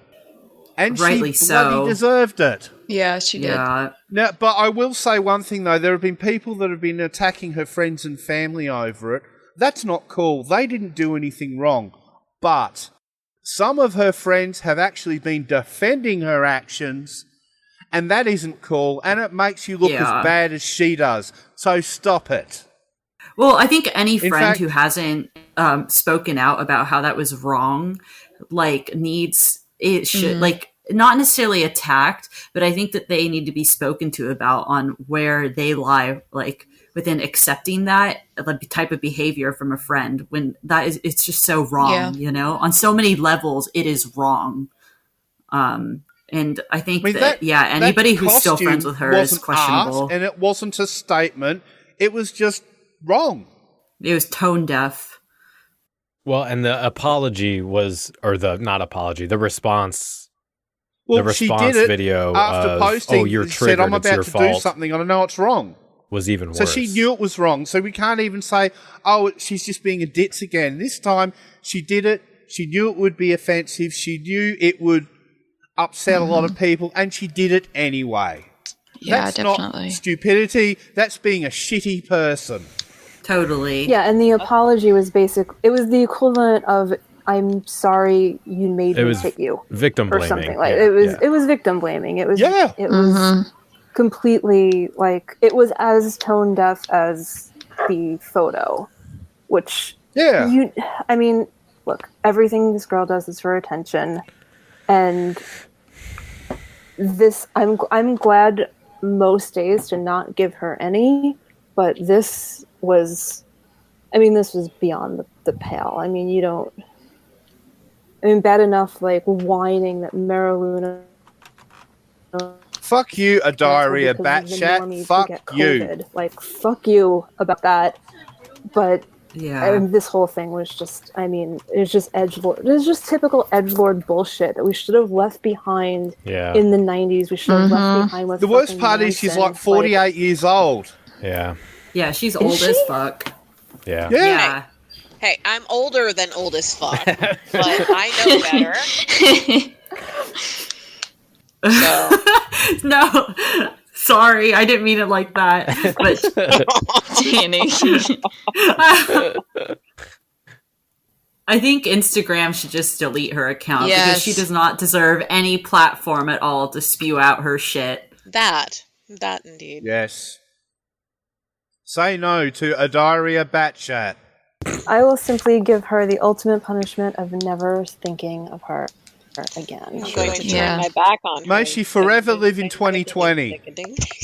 You're here. Now it is time for the fan favorite, the Gothquisition. For this year's obscure and completely unfair trivia, I have started to stray a bit out of the 80s and into the 90s just to spice things up a bit. This year's I'm out. winner, the winner's total score will be converted into Goth points, which are now transferable and accepted at most Goth clubs. But beyond that, they will be receiving a copy of the new card game Gothest, which is either the best or worst thing that's ever happened to Goth, and I'll share a link with that with Wow. you in the chat here. And I just want to point out, I've tried to throw in questions that can be guessed, even if you don't know the answer, so that's a valid strategy for trying to get points here. That's my only strategy usually. All right, so here we go. We'll start off with question number 1, and I can't believe I put this as the first question, so I don't know how to pronounce this. What does Einzustände Neubauten mean? Collapsing new buildings. There we go. That was Andy, right? Yes. All right, 1 point. Or as we also used to call them, Einstürzende Neubauten. Thank you. Einstürzende Kling Klang.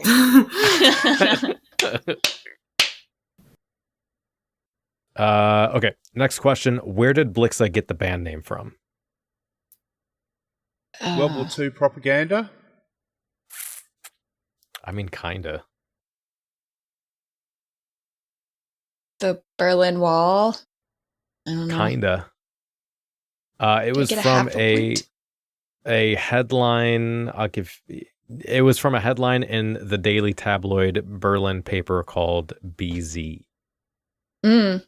So I'll give you both a point. I mean, it's kind of good guesses. Good half point. I mean, all right. Yes.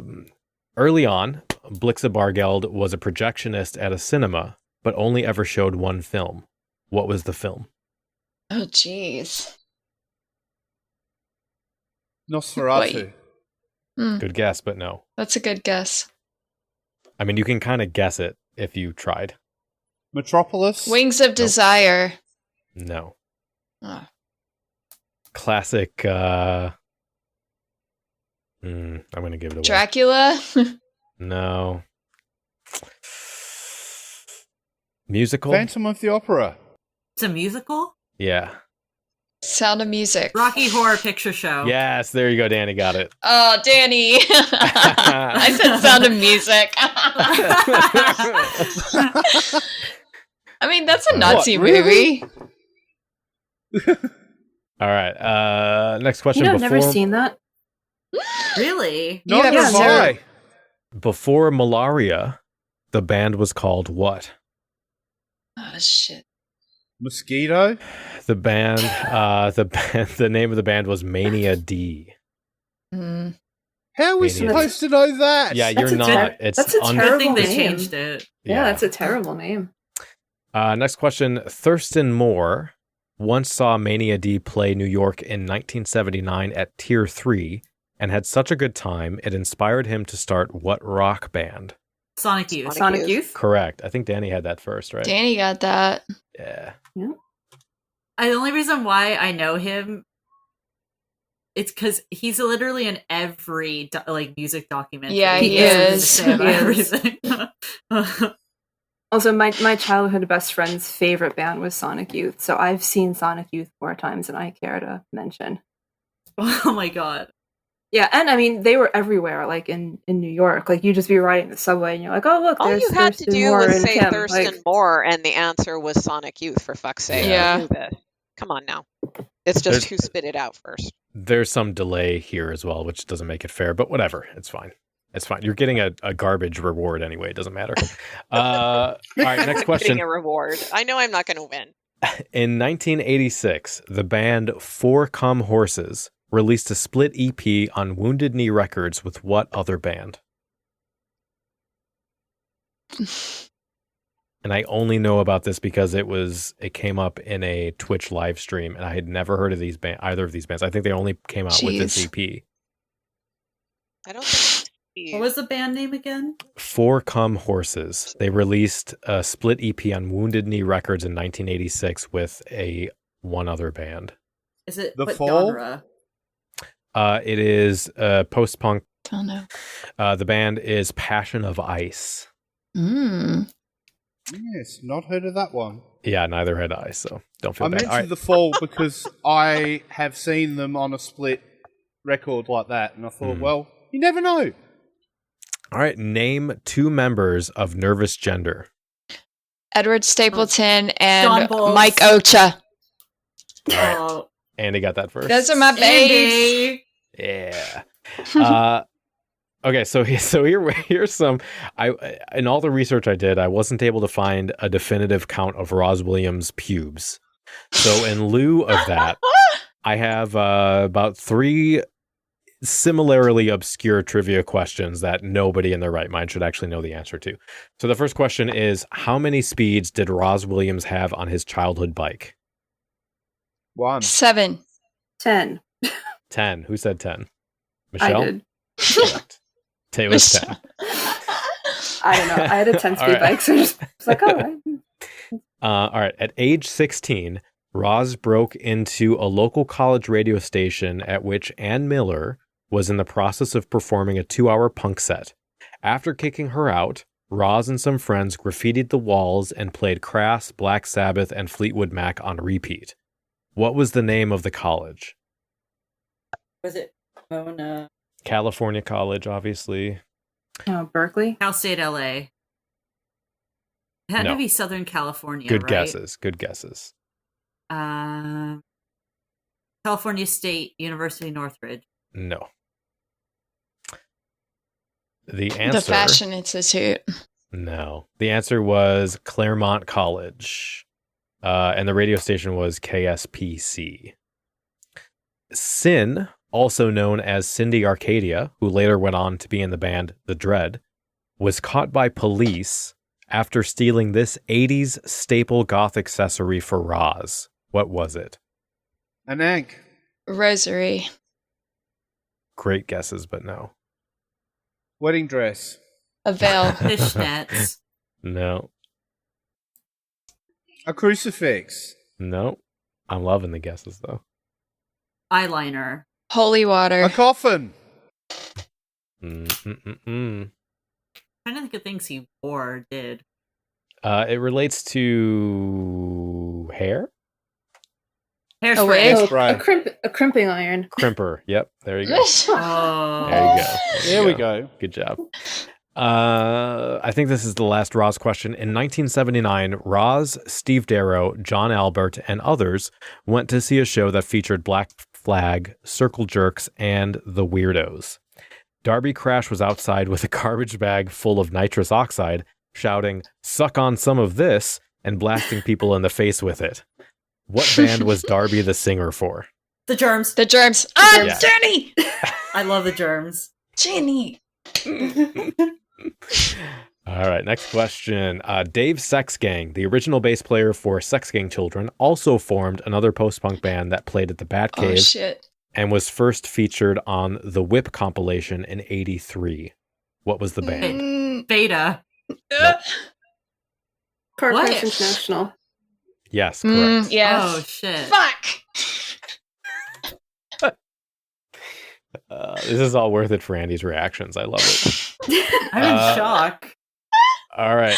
The French band who toured with And Also the Trees and are named after a contemptible flowering plant. Their name was a combination of a song by Susie and the Banshees and Babel 17. What was the band? I'd never heard of this band either. So, a contemptible flowering plant. Stench Blossom? Good guess, but no. Jeez. The answer is Salvation Jane? no. The answer is Assorted Poppy. And the Susie and the Banshees song was Poppy Days, and the Babel 17 song was Sordid Waste. All right. Corpus And now we Delecti. know. Corpus Delecti is Latin for what? Exquisite Corpse. No. Exquisite Death. No? No. Delicious Delectable. Corpse? It's something that has to do with justice Delicious or Body. crime. Correct, yeah. Yeah, you're very close. Oh, well, corpus is body. So like I'm a body, giving you a a dead half body. point. So what's the full? Oh, dead body, crime Exquisite evidence.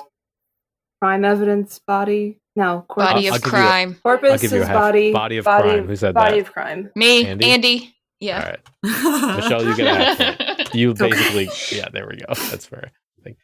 All right. Yes, This UK my band. Catholicism is finally working out for me. That one semester of Latin. This UK band produced T-shirts that read "Fucked by the Hand of Goth." Oh, Rosetta Stone. Mission. No. No, that was Gothic. I would love both of those shirts though. I have the Rosetta Stone one. Jealous. Sisters Of course you Mercy? do. No. It's not a. The It's not a. Nosferatu. No, good guess though. Yeah, they The aren't- band's It's clever to have that. The band was All Living Fear. All right, next question. This Scottish band, which formed in 1984, branched out into their own paper firm in the late 80s for a time. What was the band? Paper firm? Yeah. So I'll be honest, this is out of a Mick Mercer book, and I honestly have no idea if it was a joke or a real thing, but it was too weird to not because include. he's so sarcastic. It could absolutely have been Oh, yeah. sarcasm, but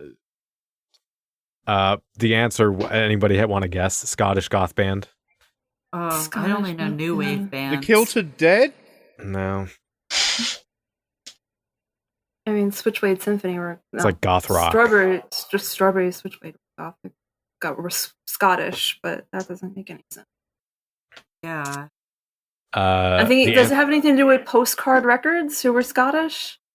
I don't know actually. Okay, I mean, that was like C86 music, so that doesn't really have anything to do with anything. So probably not. They were on Virgin Records apparently. The answer is Balaam and the Angel. Ah. Oh, Yeah, no. I thought that could have been like a complete inside joke that I just didn't know about, but it was so weird I had to throw it in there. okay. You have to all get right. him on the show. That would be hysterical. I should. You're right. I should. Okay, next question. Cries of Tammuz formed in 92. They set out to mimic Fields of the Nephilim. Their band name comes from an ancient legend about giants from what long-lost culture? Sumerian? Correct. Dang. Wow. Joe, Yeah, well- good job, Joe. All right, next question. Incubus Succubus formed in 88, but under a different name. What was it? The answer is Bellis Knapp, which is apparently a barrow in England. All right, in 92, Incubus Succubus underwent some lineup changes and changed their name. What was it this time? Incubus Succubus. No, it does kind of sound like a Fields of the Nephilim song, though, but... Belladonna? No. It was Children of the Moon. That sounds like a Fleetwood Mac B-side. All right, next question. Musta Parati is an 80s Ooh. Finnish goth band, which made a return in 2018 with a new album featuring Jyrki69 as the vocalist. What does their name mean in English? Say it again. Musta Parati. And as a hint, it's also the name of their 2018 album. And as another hint, I did not take one semester of Finnish, so I don't know. it's also a term used by My Chemical Romance since they came up. What, the Black Parade? Correct, it was Black Oh, Parade. no, really? Damn, Oh, dear.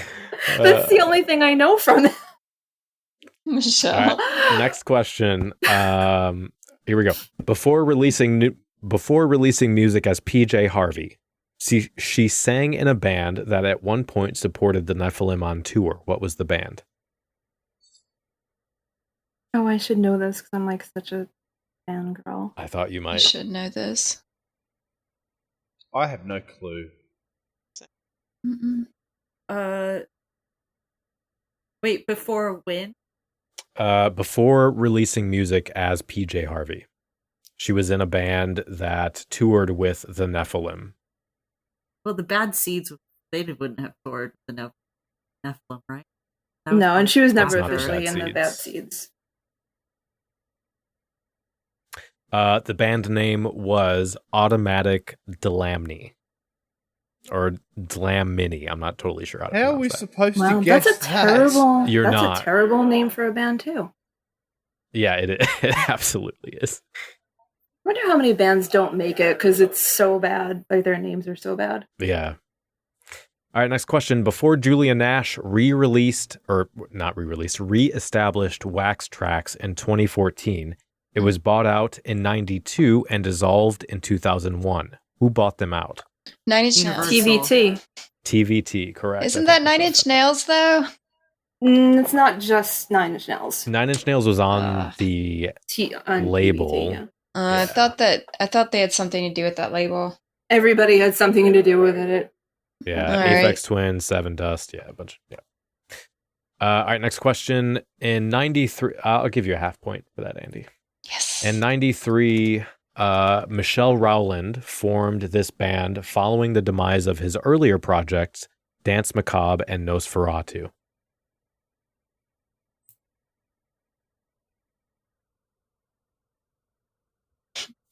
In 1993, Michelle or Michael Rowland formed this band following the demise of his earlier projects, Dance Macabre and Nosferatu. Merry Thoughts? Nope. The band was Disjecta Membra. No idea.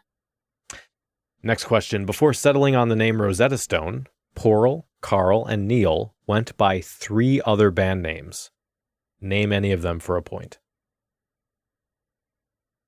Oh, this I should know, but I don't.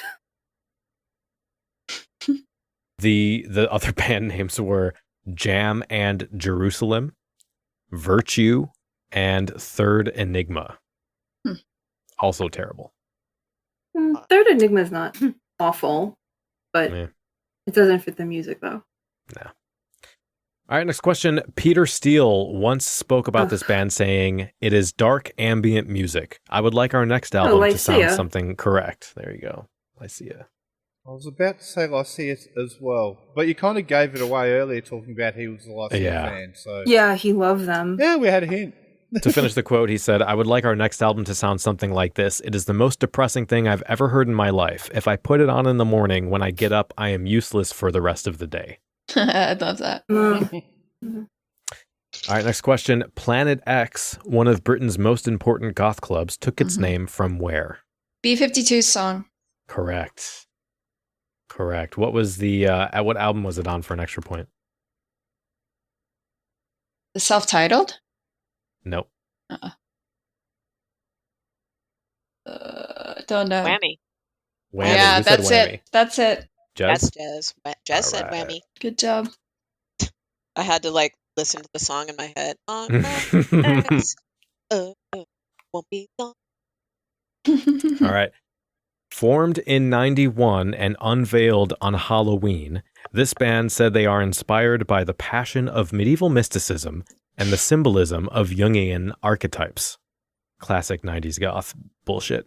Their first album was called Drowning Dreams. What was the band? Oh, The Shroud. Correct. Michelle. I have that fucking tape somewhere. Michelle. Apparently it goes for a pretty penny on Discogs. Mm. It's really not good. All right, we're getting into some Cure trivia here. Ooh. And this comes from Hell the yeah. book Cured, which I just finished reading. So, these questions are so stupid. What did Lol Tolhurst major in college? Engineering? Nope. Accounting? Nope. But I mean, keep Business. guessing. Nope. Mechanic? Mm-mm. Car mechanic? Chemistry. Chemistry. Good What? job, Joe. You How the googled hell that. do I get a Cure question right? All right, next question. In 1983, following the Cure's breakup after their pornography tour, Lol produced this self-titled debut album for which English Also the post Trees. It's also the trees. Yeah, Michelle got it first. Whoa. All right, next question. At what age did Lol and Robert meet? 14. 16. 17, 11. 13. 20, 12. 19, 18, 7, 10. 9, 6. 8. 3, 17. 19. In the 14. womb. 21. 14. 13. 12. No, you've said all the numbers except the number that's in the middle of the number. 12. 1, No. 10, 20. 17, 16. 9, You're just saying the same 11. numbers. I said 15. 8, at the 7, 6, start. 11. 5. Who said 5? Me. Oh, I dang. said 4. I was close. You were close. Somebody said 6. It was 5. They met on their first day of school together. Aw. Aw. Yay, That's cute, 2 right? That's Cure so cute. questions. All right, in 1972 at Notre Dame, Robert, Michael, and Lol played music together for the first time ever in their school's music room. Lol even stole a cymbal from the school's drum kit that was then used on the recording of The Cure's first single. What was the single? Oh, shit. Um, grinding halt. Oh, right. I'm a cult hero. No. What? A forest? Boys don't cry, but No, that's no. too easy. In between days? I'm just guessing random Cure songs at this I was gonna say, point. now people are just naming Cure songs. Three Imaginary first- Boys. No. I'm a cult hero. Killing an Arab. Correct. Oh. Killing an Arab. Someone got it. Yay. All right. So this question, we've got a couple questions here that are not from me. This question comes from the Domesticated Goth, who you can find on Blogspot. And their question is, where in Ireland is Dead Can Dance's converted church recording studio? Belfast? Kilkenny? No, it is a place I've never heard of, but County Meath. County Cavan in the Quivy Close. Church. Yeah, you were close. It's a All right. county. So now we've got some questions, some Sisters of Mercy trivia from Bruce Lord, none other of We Have a Technical Podcast. Hi, Bruce. Hi, Bruce. So here we go. First question: Who are the two bands Eldritch says everybody loved in the liner notes for Some Girls Wander?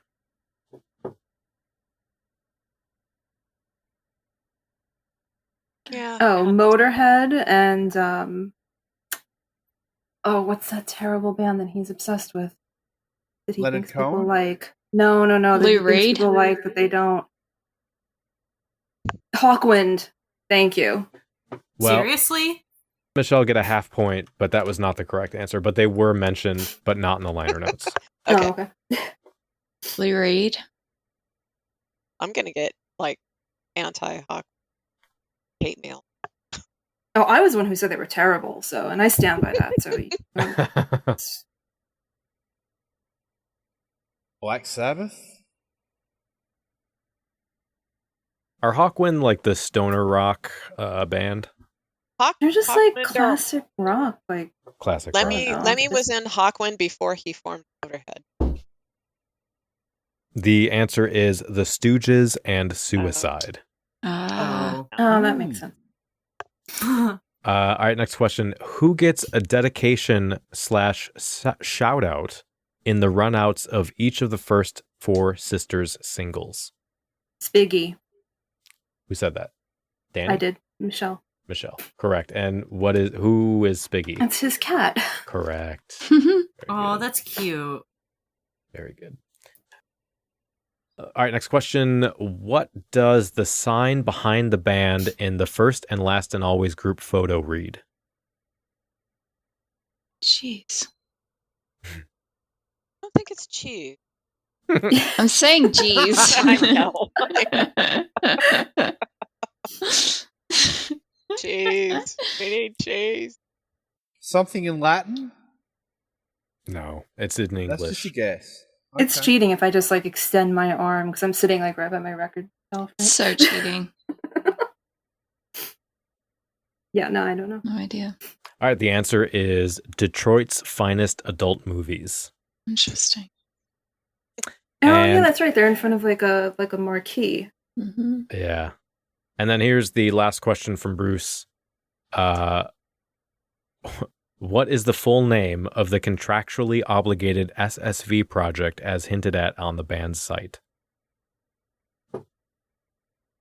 What's Wait, SSV? So yeah, it was a side project that Eldritch did because, well, I can't actually tell you without giving away part of the name of the The Sisterhood? Yeah. No. That's not Feel No. No, that's an EP bootleg.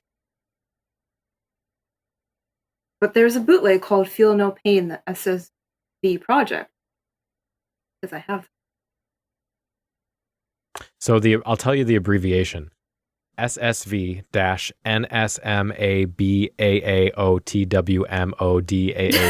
SSV-NSMABAAOTWMODAACOTIATW.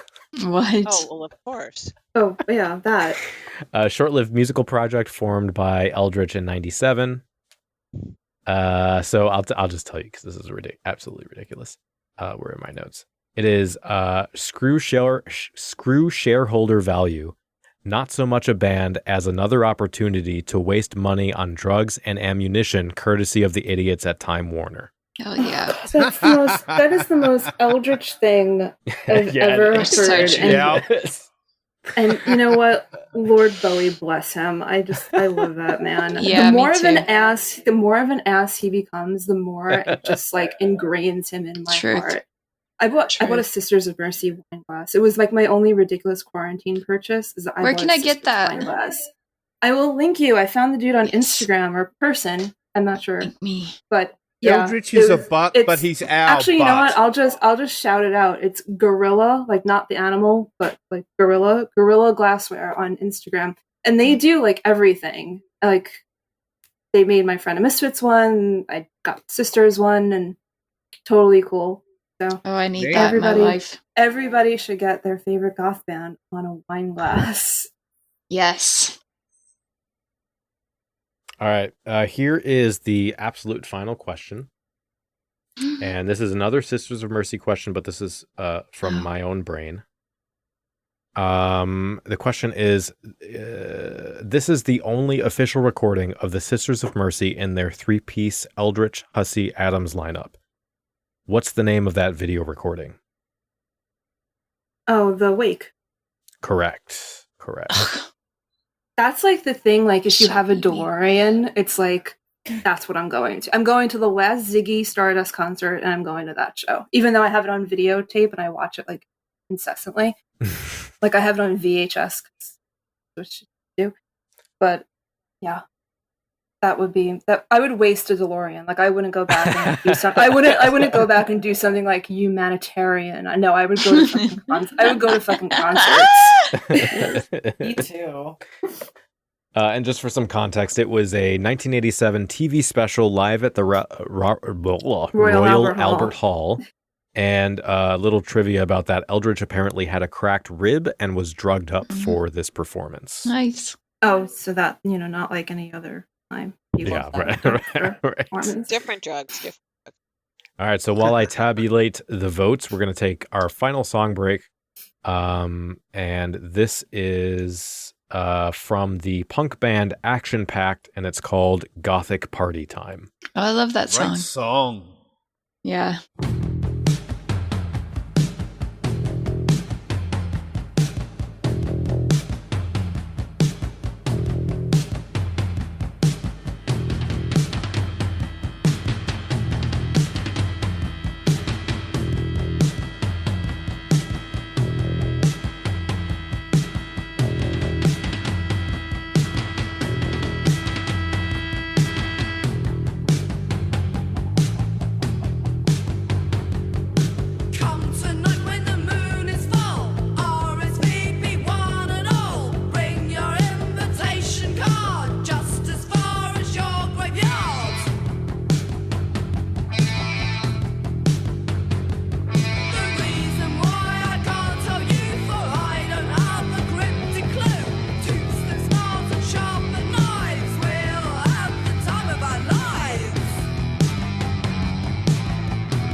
With 11 total points, the proud new owner of the kickstarted Goth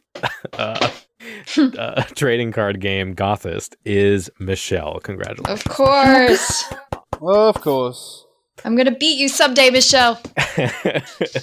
Good job. Apparently this stuff is so fucking important to me that I remember that, but I almost put sugar instead of flour in the bread that I baked today, so. Congratulations, Michelle, but also thank you everyone who was here again this year. Another Gothquisition in the bag, another bathole ripped into the internet. So this was a lot of fun. Thank you all for taking the time.